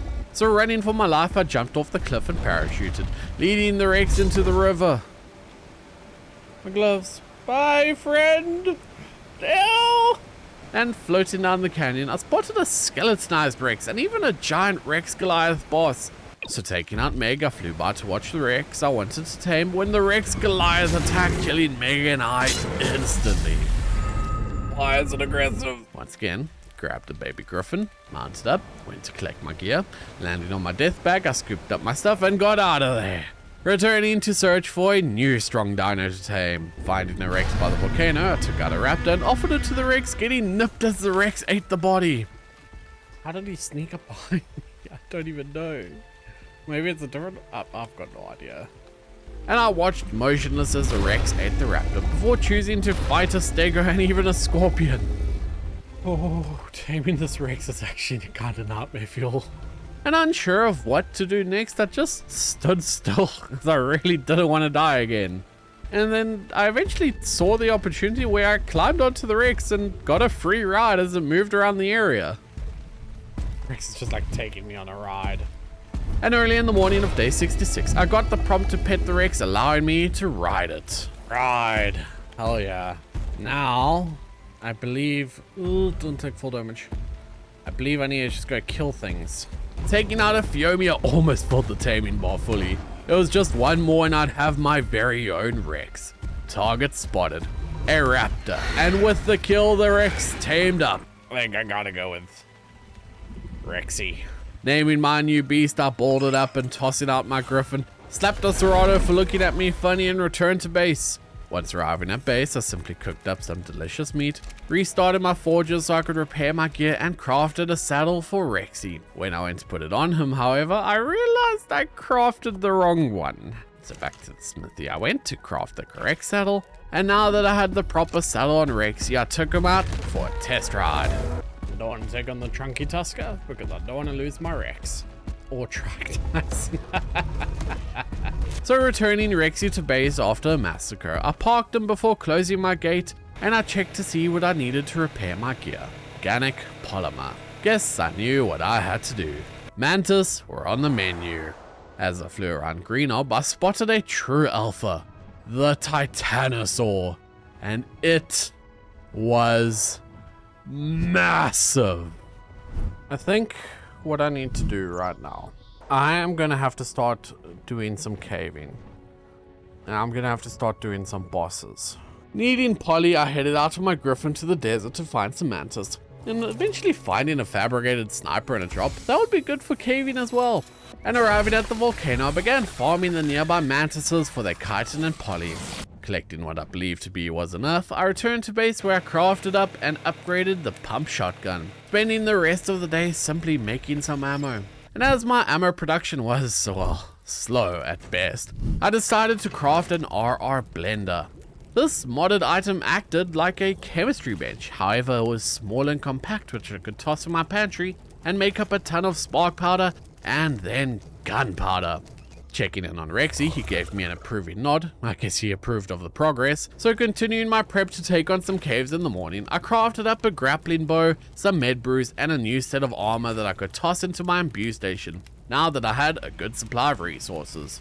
Upgrading my armor to journeyman tier within the imbue station, I took more ore out for a resource run as I wanted to test my luck at rolling for decent stat buffs. And once satisfied with the rolls I had, we equipped ourselves with a brand new Lost Enforcer skinned flak armor set. Ending of the day, simply prepping more shotgun ammo to craft. And today was the day.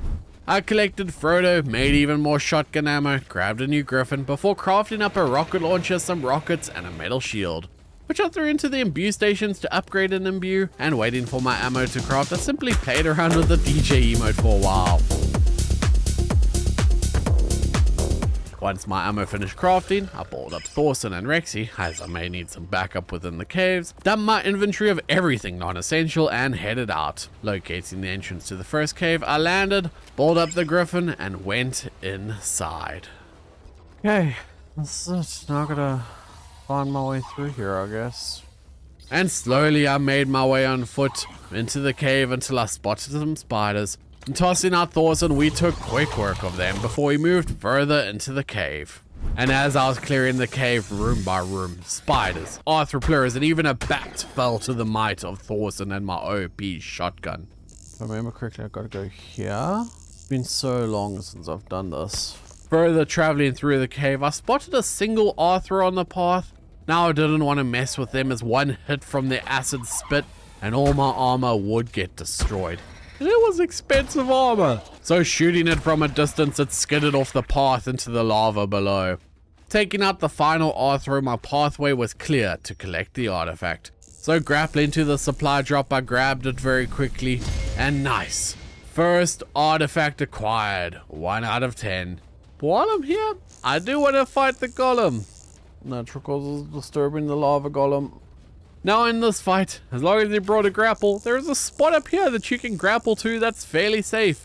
So after I made my way up to the safe ledge, I began pouring down shotgun rounds into the lava golem. I brought a special friend for this. I swapped to my rocket launch and began lobbing down some explosive ordnance. But as my aim wasn't always perfect, some missed, so I opted to swap back to the shotgun and continued filling the rock monster full of lead. Somehow I got hit by a boulder and flung off the ledge, so after running and regaining my position, I returned to firing away.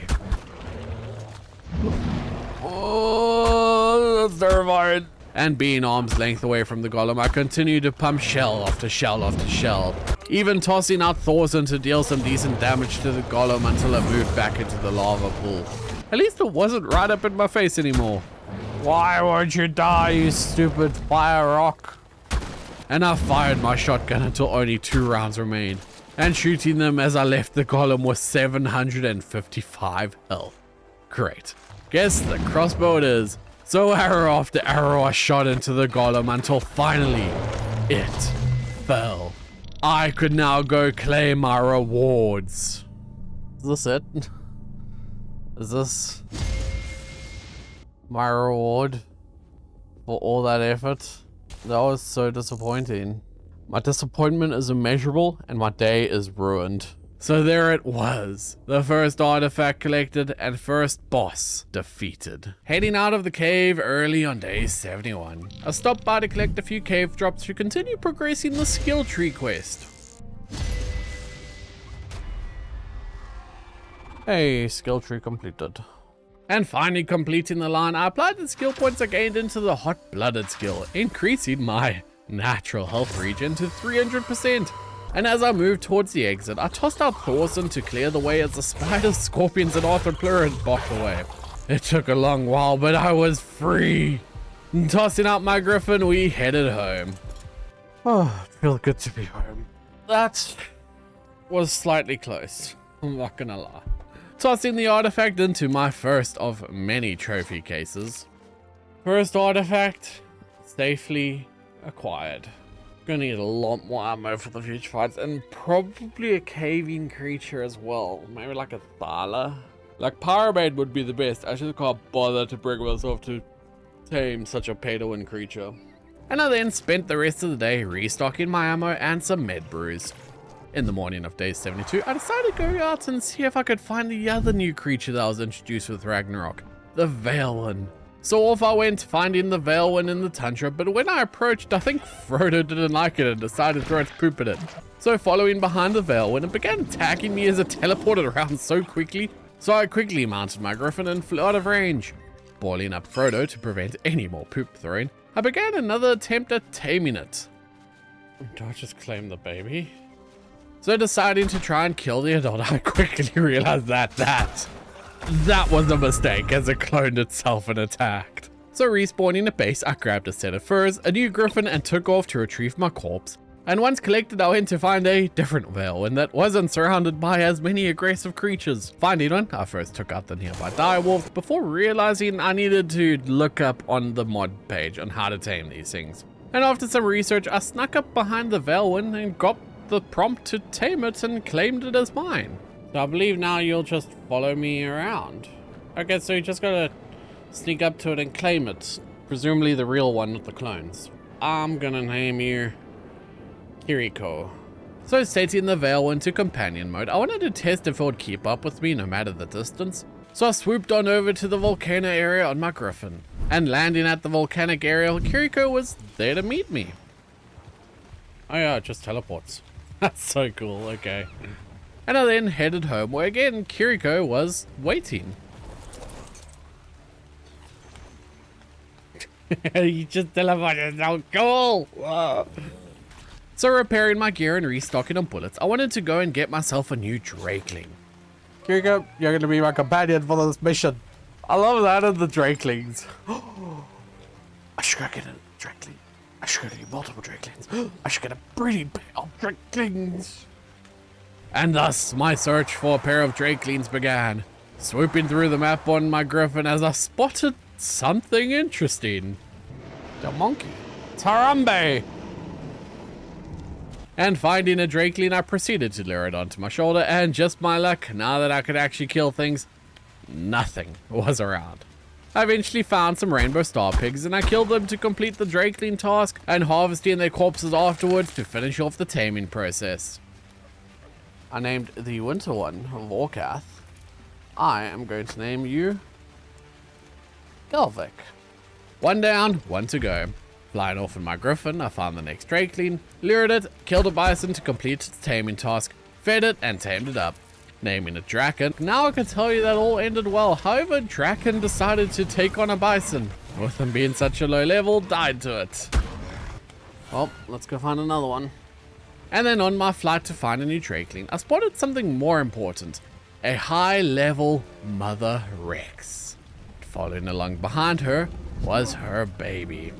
And knowing I needed a mate for Rexy, I began shooting the parent, killing it to claim the child. Quickly boiling up my new Rex to save it from the Dinotherium running rampant, I continued my search for a new Drakeling, eventually finding one on the beach where I attempted to begin taming it, but it had some sort of grudge against the dodos. Just what did the dodos do to this dude? And finally able to begin taming it. I had to first gain some kill XP, which I took out in Archie, and then I had to harvest XP, which a nearby rock sufficed. And taming the Drakeling, I named it Dragon before checking my skill tree.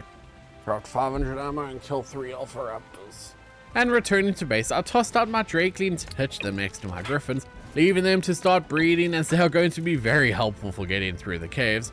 And I think I can have 2 Veilwind as a companion as well, so might want to go ahead and get another one of those. I crafted up some more gunpowder in order to turn it into more shotgun ammo, then sat on my iron throne looking out my window while waiting for stuff to craft. And then, at the end of day 74, I set up my Rexes to start breeding as I was going to need an army to take on Nunatak at the end of the 100 days. And I figured Rexes are just my best bet at what I have. If I end up finding something stronger, well, at least then I would have to do less breeding. But for now, Rexy and Lexi, I was going to leave them to get to work and breeding up a massive family. Checking my skill tree, seeing the final quest to complete was kill 3 Alpha Raptors, and seeing as this was an Alpha only challenge, it should be easy to complete. So hopping on my Griffin, I went out to find said Raptors, and finding a pack I killed multiple only for them not to count towards the skill tree.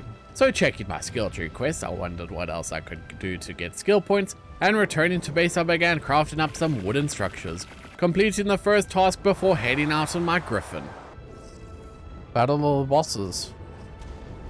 And I watched as Harambe, Bjorn Bernard, and Trunky Tusker were battling it out in the snow. Harambe losing, I noticed I got some drops in my inventory.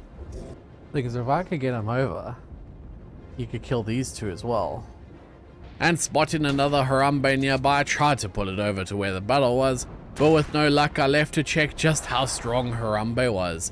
Attempting to use one of the summoners I had received, however, me not knowing how they worked, I couldn't spawn it in. So instead, I just continued heading towards the redwoods to see if I could find a Thyla. Once there, I spotted a Thyla boss. Oh. Murder mittens. Yeah, I'm not taming you. That'd be cool if I could, but might be a bit overpowered for this playthrough. Actually, a Direbear could be quite a strong caving mount as well. And then, after spotting the Thyla that I wanted to tame, I was slightly distracted by Mufasa returns nearby. Hello? Why are you here? But I ignored it for now and decided to begin trying to tame this Thyla. Murder rocket from a mile away.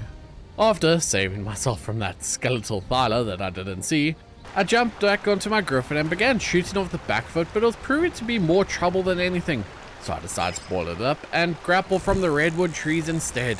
And as I kept noticing boss after boss, I decided to just go find a different Thyla in a safer location. Finding one near the tundra, I swapped armor before proceeding to knock out it. Realizing there was 2, I kept firing arrows until they're both knocked out. Quickly shoot home. Some narco berries so I can keep them asleep. And returning to the Thylas, I fed them both some narco berries, naming them as they tamed up Mittens and Stripes. Boiling them up, I headed back home, and now that I saw in my medieval alchemic smithy, I was able to craft a gender change potion. Like my default work at station. And once the potion was crafted, I then tossed out Mittens and Stripes. Mittens, time to be the woman you're always meant to be. Swapping genders, I then started them breeding so I'd have plenty of backups. Grabbing a Drakeling, I wanted one with pink wings, so I searched for it, grabbed it out of my depot terminal and named it Alvarg. Running through the castle. Kiriko, you're back!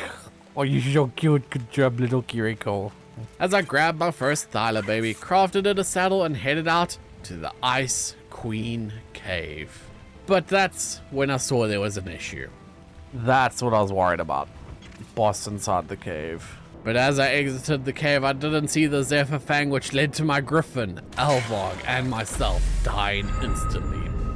So I respawned, grabbed a new Drakeling, named it Alvargo, grabbed a new Griffin, and went to collect my gear. Once collected, I began shooting the Bjorn Bernard to lure it out of the cave, and after leading it far enough away, I returned to the cave entrance to lure the other Alpha Diabears out. Now that the entrance was clear, I pulled up my Griffin and began grappling through the cave on foot. The bosses being everywhere is horrifying. But swinging through the cave, avoiding all of the Diabears below. I'm Spider-Man, bitches. Taking out some Diabears, I tossed out the Thyla, but it was really too big to fit inside the cave. This Alpha everything turning out to have quite some drawbacks that I wasn't really expecting. Where are you going? And whistling Kiriko to follow me, she obviously had her own agenda and left me as I made my way further into the cave.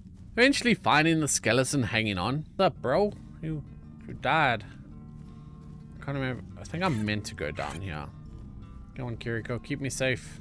And sliding down the ice slide, I let Kiriko lead the way until we were attacked by an ice worm. No big deal as it fell to my shotgun. How's it always on Ragnarok that I end up doing these hard-ass challenges? And I gotta do the ice worm queen. Like, I did this on the Hunted. And I'm doing it when everything is alpha? Clown shoes? You calling me a clown? What? What is this? I got clown shoes? Bro, the game's mocking me already. And eventually making my way to the waterfall that was just before the queen. I jumped down, grappled to the bottom, and prepared to face the Ice Queen. Natural causes of disturbance, the Ice Queen. And I have to admit, this fight was so much easier than the lava golem.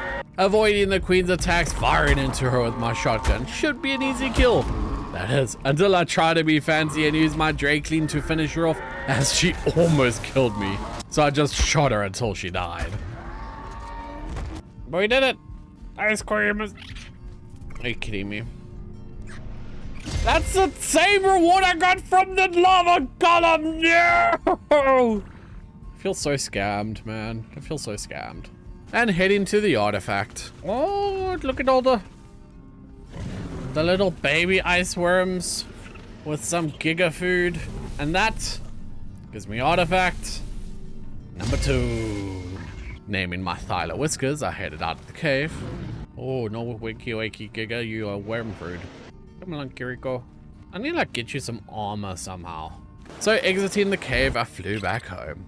My Rexes appear to have fallen through the world. After collecting my Rexes, I decided to build up a foundation to prevent them falling through the world again, resetting them up to breed as I crafted up some more trophy cases to hold my artifacts. Storing the artifact of the pack, I headed out to the desert as I reached the entrance to my next challenge. Welcome to Life's Labyrinth. I entered and began finding the different buttons to open the door. D, R, A, K, K, A were all found easily. But in order to get the final R, I know I need to find the U. There's a secret button over here, which when pushed will open a secret door over here that gives me the final R. Returning to the main room, now I could jump in here and continue through the labyrinth. Activating the fire trap as I began crawling on my belly to push each of the buttons in order to progress further. So push this button first, then you push this button, and then you push this button, and then this one. And then you need to do both of these doors in order to get all 4 artifacts, but we're going to start with this one on the right. Let me actually put my magic brews on my hotbar because I feel like we're going to need them. So following the future door path. Now it's a little mini parkour puzzle, but I mean, if you have a grappling hook, parkour is pretty trivial. So skipping the parkour, I saw a cave drop being protected by a pack of capros. So after dealing with them, I collected it, pushing the buttons to open the door as I found another cave drop. Be gone, spiders. Be gone. Clearing the room of spiders, I collected the drop and continued through the labyrinth, reading the clues above the doors before entering as I cleared the area of spiders. This room was infuriating. As one wrong button spawned another slew of spiders I had to deal with, and eventually the spiders overpowered me, and without Alvago I would have died. Slurping down meds brews like they were coke, I continued to find the combination that would open the doors and let me out of this room. I got it. Oh yeah, I'm getting the f out of here. And then entering the maze of the labyrinth, I stuck to the left side, almost dying to the onyx. I tossed out whiskers to protect me, and collecting the cave drop, I drank the energy brew that came from it, before tossing out Kiriko to keep me company.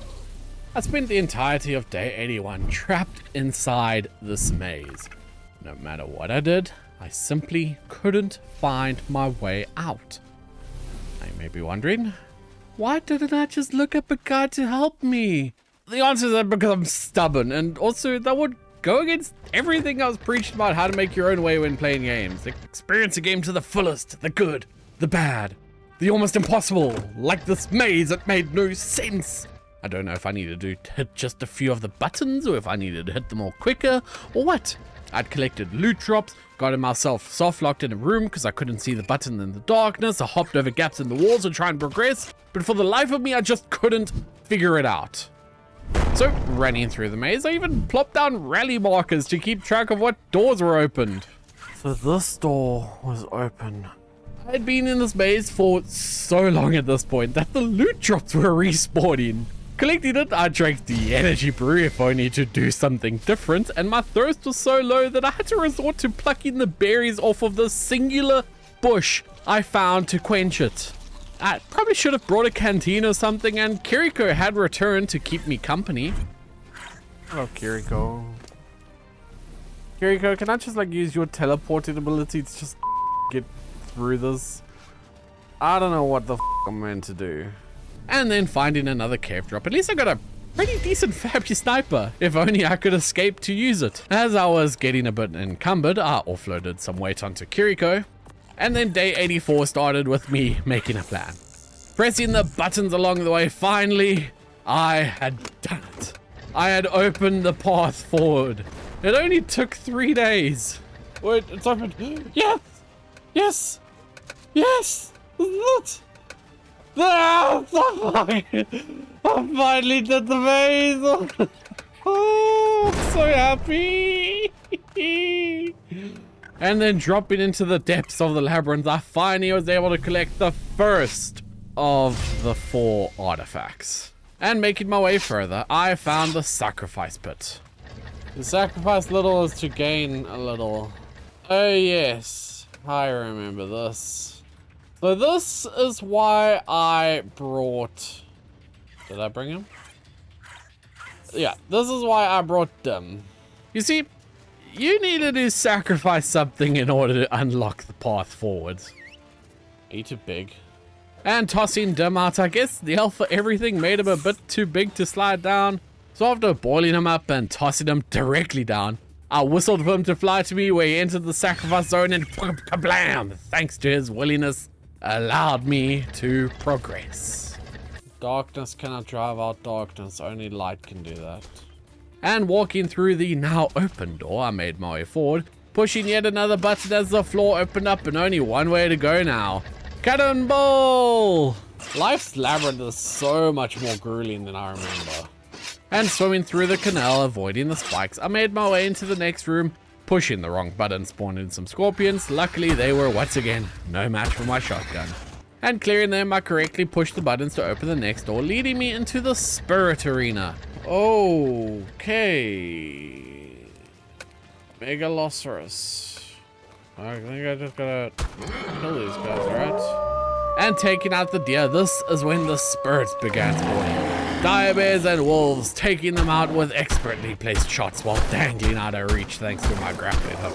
Okay, finish the corpses and then I'll kill you. And then after a couple kills, spirits have calmed. Thank goodness. Give me these artifacts. Killing the final wolf, I had done it. I was able to loot the drop and picking up the artifacts of the devious and massive, as well as even a metal multi-tool.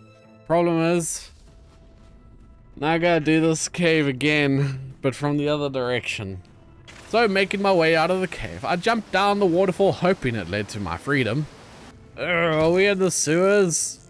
Ew. We're swimming through direwolf fecal matter in order to get out. No, not just direwolf fecal matter. Ghost direwolf fecal matter.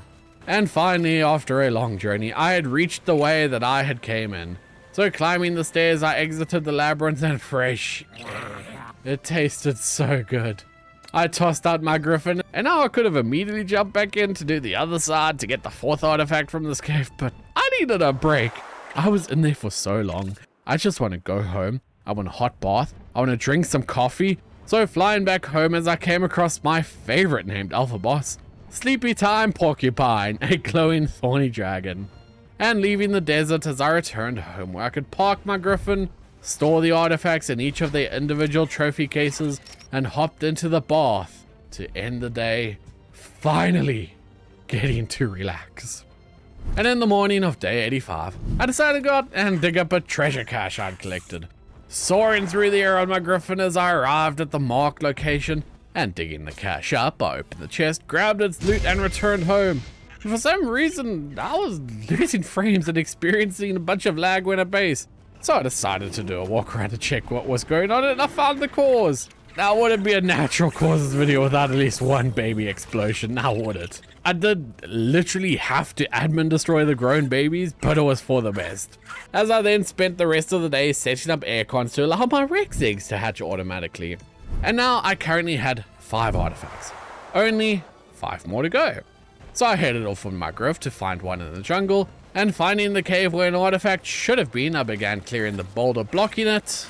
The artifact's not here. Let me think. Ragnarok. Another place I think might have a artifact. I'm pretty sure the Aberration Cave got a revamp, and that is down here. Yeah, by this castle.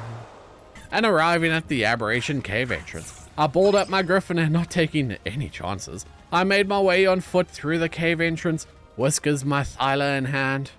Oh yeah, this is definitely been updated. Eventually entering an area large enough to toss Whiskers out, and we avoided a sleeping Megalosaurus and began exploring. Hope you guys are ready for another stint of me getting lost for the next 5 hours. Finding some Megalania, I decided to kill them for their toxin, as I probably needed it to summon the boss at the end of this 100 days, but sticking to the left, I killed another Megalania before spotting some Carcanos. Interesting that they made them spawn on Ragnarok now. Along the way, I found another exit. However, we didn't want to exit just yet. We had artifacts to find. If I remember correctly, there are 2 that spawn in here. I might look up how many actually do. That way I'm not just blindly leaving or staying. Our companions ran out of... What was he fighting? Seeing the pop-up, I was pretty confused, but Kiriko would recover. So diving into the water, I wondered if this was a way through. I've accidentally left the cave again. Okay, well, let's head back to the cave and try again, shall we? And not take any water exits this time. And making my way back into the Ab Cave, I continued searching for the artifacts, making it to an area where I had to dismount and boil up Whiskers, but not before taking the Apex drops out of his inventory. Nope, found it. Hell yeah. Artifact number 6 acquired. So I did look up. I believe there is one more in this cave. Artifact of the Cunning. I don't know what its coordinates are, where it is, but we're gonna find it. It's the last thing I do. So I continued searching for the final Ab artifact, somehow stumbling my way through another exit. Whoops. Another tight squeeze made me dismount and boil up Whiskers again, but only to toss him back out on the other side, where I took out some crabs and a Megaranio. Unsure where to go, I decided to use the photo mode to get my bearings, eventually managing to locate the artifact. Now I just had to find my way there. And making my way to the channel, I grappled up, but I don't remember seeing anything up here, so I went only to realize it was the wrong channel. I lost it. I need to figure out where it was again. And heading out to the bigger area, I searched in photo mode for the proper path again, and once found I began clearing the way of creatures. Grappling up the correct chasm this time, I collected artifact number 7, only 3 left. Now the only thing I had to do was get out of here, which to be fair would probably be just as difficult. You know, for a guy who accidentally found his way out of the cave, not once, but twice. Finding the exit is a real pain right now, but finally I managed to do it. After quite a while of searching, I'm not gonna lie. Was not the way I came in, but I'll take it. So I balled up whiskers, tossed out my griffin, and flew home where I stored the artifact. Now, I knew there's one more artifact inside of Last Labyrinth, and I imagine there's one in the Squid Trench. So let's go get the final artifact from Last Labyrinth. And heading over, I landed and began solving the puzzle to enter. Once I spelled out your car again, I jumped down the hole and began slowly pushing the buttons, avoiding the fire trap and entering the past pathway. Grappling into the watery depths. Oh my god. As I got a real scare seeing an alpha megalodon chilling in the room. So I quickly grappled through, avoiding the big shark, and found the path out of the water. Okay, with that done, let's... one door closes, another one opens. Sure, Jan. And I continued making my way through the labyrinth. Trying to figure out the room's button puzzle took way longer than expected. But after many rounds of trial and error and countless buttons pressed, I was able to move on. The next room, the first button I pushed released a pack of Trudons, which I quickly grappled out of reach to take out with my shotgun. And continuing to figure out the puzzle, more Trudons were released, and even a Kano, which after I killed Kiriko popped up to keep me company. After taking out the second Kano, I was finally able to press all the buttons and continue forwards. Entering a room with a pack of raptors, of course they were no match for my superior firepower, and running through the room I encountered a Rex, guardian of Ragnarok. Though I killed it, looted the drop, and continued moving through the room. Stopping at a hole in the floor, jumping in, I landed in water, and then grappling to each of the 4 statues I could see. I pushed their buttons, allowing me access to a parkour puzzle. Parkour puzzle, meet grappling hook. Clearing the puzzle was easy, and I was finally at the second parkour puzzle. And as I made my way to the door, grappling from beam to beam, my aim must have been off, because I missed the platform and fell straight into the abyss. Who the hell puts an instant death pit inside of a cave? I was done. I was tired. I've spent so much time in this dungeon, so I just called it a day there. I'm gonna go re-gear and then I'll return where we left off. Returning to the instant death pit area, I was in fact able to grapple my body. So collecting my gear and Tames before carefully completing the parkour, foregoing the use of my grapple until I could safely pull myself to the exit, as I slowly made my way through the rooms. I'll just do it normally, I'm not taking any risks. And then pressing the button to open the final door. That's it? Hell yeah. I had finally completed this goddamn parkour and my reward. The artifact of the Sky Lord. Oh, we're back at the sacrifice room. Frodo, I had you as backup, but it looks like I'm gonna be needing you. So I tossed Frodo into the sacrifice pit to join Sam. Sorry, Frodo. You'll be missed. I needed you to get out. And then clearing out the Onyx and Scorpions as I made my way into the Spirit Arena. So, I don't need to fight these spirits again, so I'm just going to ignore them and head straight for the exit, because I don't need to get the other 2 artifacts, because I already have them. And then heading into the sewers as I swam to the exit, tossed out my griffin, and finally headed home. Kinda want you. Seeing a Tyranno Dominator on my flight home, I attempted to knock it out, but my trank arrows did nothing. Looked at the mod page, it says something about using rockets to tame it. I do not have my rocket launcher on me. Okay, we'll be back. We'll come back to tame you at some point. I forgot about my Ice Wyvern egg. I wanted to show you guys the Ice Wyvern's secret new ability. Let's take these guys out. I'll grab that egg, hatch it up, and show you guys what it can do. I began luring the nest protectors away, only to return to the nest and see they had respawned. Oh, what? I lured them too far away. such that they respawned. So I swapped to Whiskers, climbed the mountain and took out the Guardians, claiming the Ice Wyvern egg before heading home, and just outside my gates was a rainbow stego. So storing the artifact in its trophy case. Only 2 left. I'm pretty sure one is in the squid trench. And I think this might be it. I'm gonna need a water tame. And I think I have just the idea on what I want to use. And then I made plans to craft a submarine, but first, while I was here, let me hatch this wyvern egg and I'll show you guys its secret ability. I tossed out the wyvern egg. They gave me triplets? God damn. So the ice wyvern, if you look at it, it acts as a fridge. So you can see spoil time 16 seconds.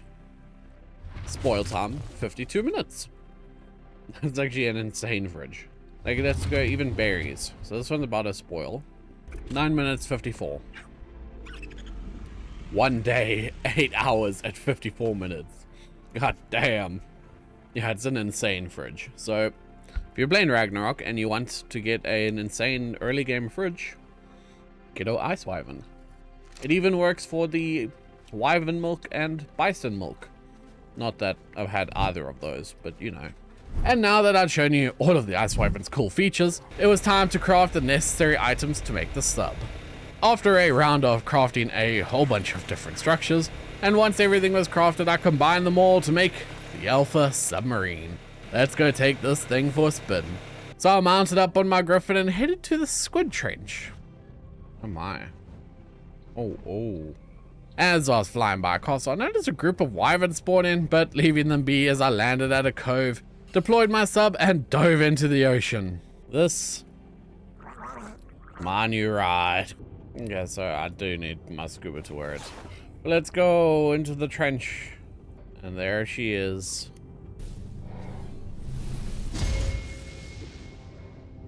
Artifact number 9. I returned to the sub and began making my way back to the beach. I'm glad I witnessed those boss creatures killing each other, otherwise I would not have been able to craft this, because that gave me just enough element to be able to make it. And surfacing as I sailed over to Bleob and going to toss out my griffin, only to realize. Let's head home. I need to go check which artifact I'm short of.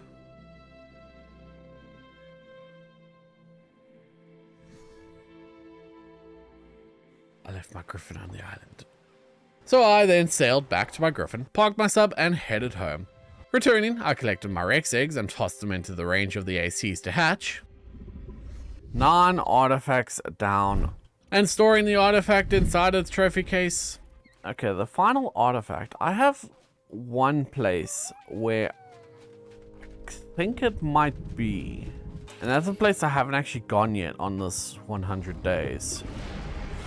So I'm going to head over to the second wyvern trench, because I think if it's not there, then it might be in the original wyvern trench. Like, that's where I would put an artifact. Smack dab in the middle of the trench. And as I flew over to the wyvern trench, or I suppose more accurately, wyvern cave, pumping all the levels I had into stamp, as I wanted all of it, just in case I needed to outfly any wyverns I came across. And then arriving, I noticed just how much they opened the entrance. Flying through, I began searching for the artifact, getting attacked by a corrosion wyvern, but I quickly lost it by weaving through the rocks. Finding the structure, I took out the Megalania before landing. A tier something. Loot chest? Or artifact? Aha! Okay, cool. I was right, it is here. And there we go, I even got an achievement for personally retrieving all the artifacts. That wasn't recorded on screen, but here you go, there. Artifact archaeologist, you personally retrieved all the artifacts. Hell yeah. So with the final artifact collected, I decided that while I was here, I might as well get some Megalania toxins. I'm pretty sure I needed them for the boss summon. So after a while of farming, I'd collected the 25 toxins I needed.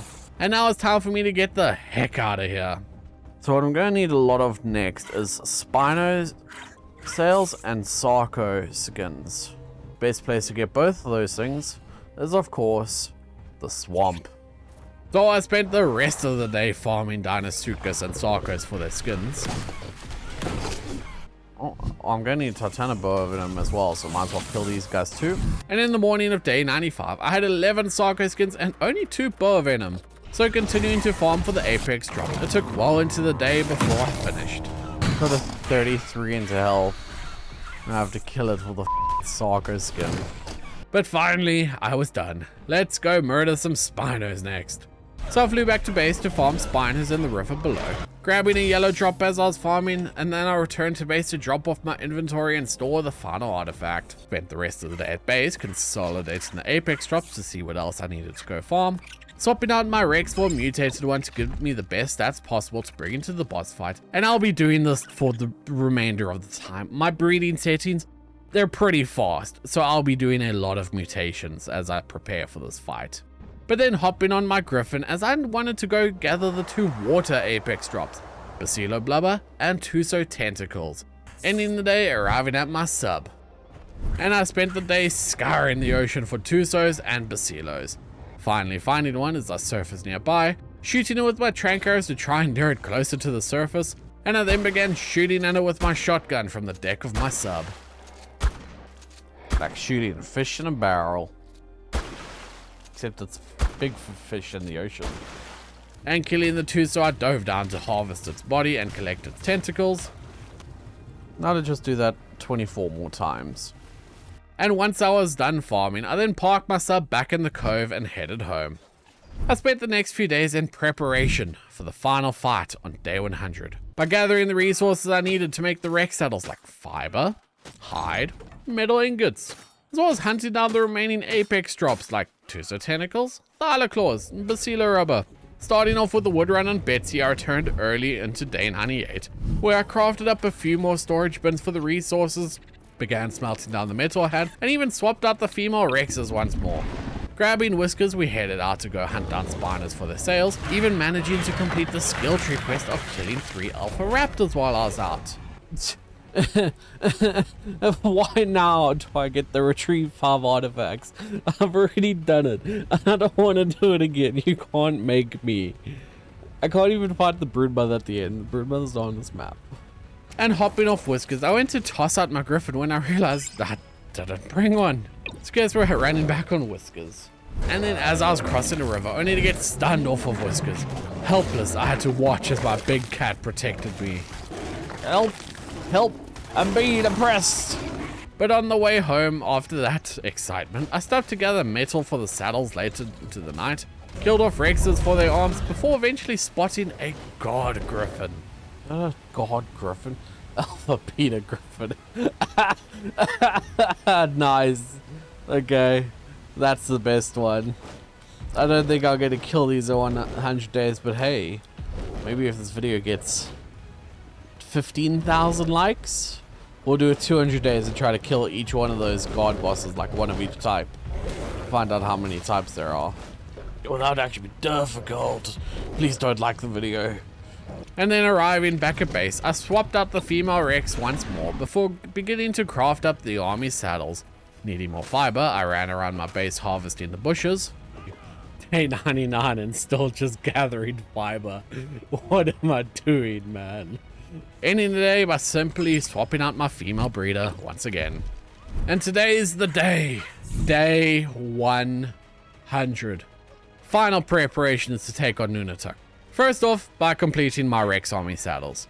And then I need to take some time just to say thank you to all of my patrons. To all of you who have continued to support me, I really thank you guys. You guys are incredibly awesome, and I would not be able to do this without your support. Even to those of you who just watch the videos, if you're hearing this, thank you. I appreciate you so freaking much. Make sure to subscribe if you haven't already, and, well, let's go and fight ourselves a Nunatak. You know, Babushka, I am going to give you the final flight. You're my first flyer. You helped me get to where I am. You will be how we get to the final boss. And arriving at Green Orb, I tossed out my army within the spawner, plopped down a leveling terminal to level them, as this was such a good introduction as I didn't have to run to each Rex to level them up. Alright team, let's do this. Entering the arena, we had arrived for one goal, taking down Nunatak, the Alpha ice wyvern. Now some of my Rexes were stuck, so after balling up a few and releasing who could move, I mounted a Rex and began the fight. Charging in as he summoned in his ice worm minions. They're taking out the ice worms like it's nothing. Eventually landing as I sent my army charging in, only to face our first casualty. Kiriko, no! That was a dagger losing Kiriko so early into the fight. He had been with me on so many adventures, I had to avenge him. I'm completing the skill tree challenges while I'm in here. Oh yeah, you come close, I can bite you. I'm a big Rex. Come closer. Ow. He's freezing me. Get him, Rexies. Come on. Show Nunatak who's boss.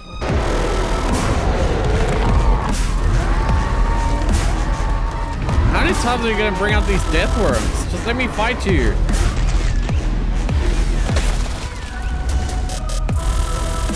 Storm him! Take him down! Massacre his health pool! Do it for Kiriko! Bro refuses to fight us, staying up in the air for so long. My Rexes would decimate the ice worms every time he spawns in it. The worms stand no chance! Fight us! Swarm him! Swarm him! Attack! Bite! Slash! Destroy the wyvern! Yo, some of the Rexes are looking a little injured. We need to be careful. We need to take them out soon. Fortunately, the one I'm riding on with the imprint bonus and the Drain Clean buff managing to hold up his own. But the rest of them are taking some damage. There! Finish him now, once and for all! Go! Go! He dies now! For Kiriko! We had done it! We killed the wyvern and avenged Kiriko. Oh, look how bloody this one is. They took a beating. But Nunatak has been slain. The new Ragnarok boss is no more. Trophy in hand, I hopped onto Babushka and headed home, where I mounted his head on my wall. Seems to have shrunk in size a bit, but hell yeah. Victory is mine. Thank you all so much for watching. Leave a like and subscribe if you enjoyed, and check out one of my other videos if you want to see more of my 100 Days adventures.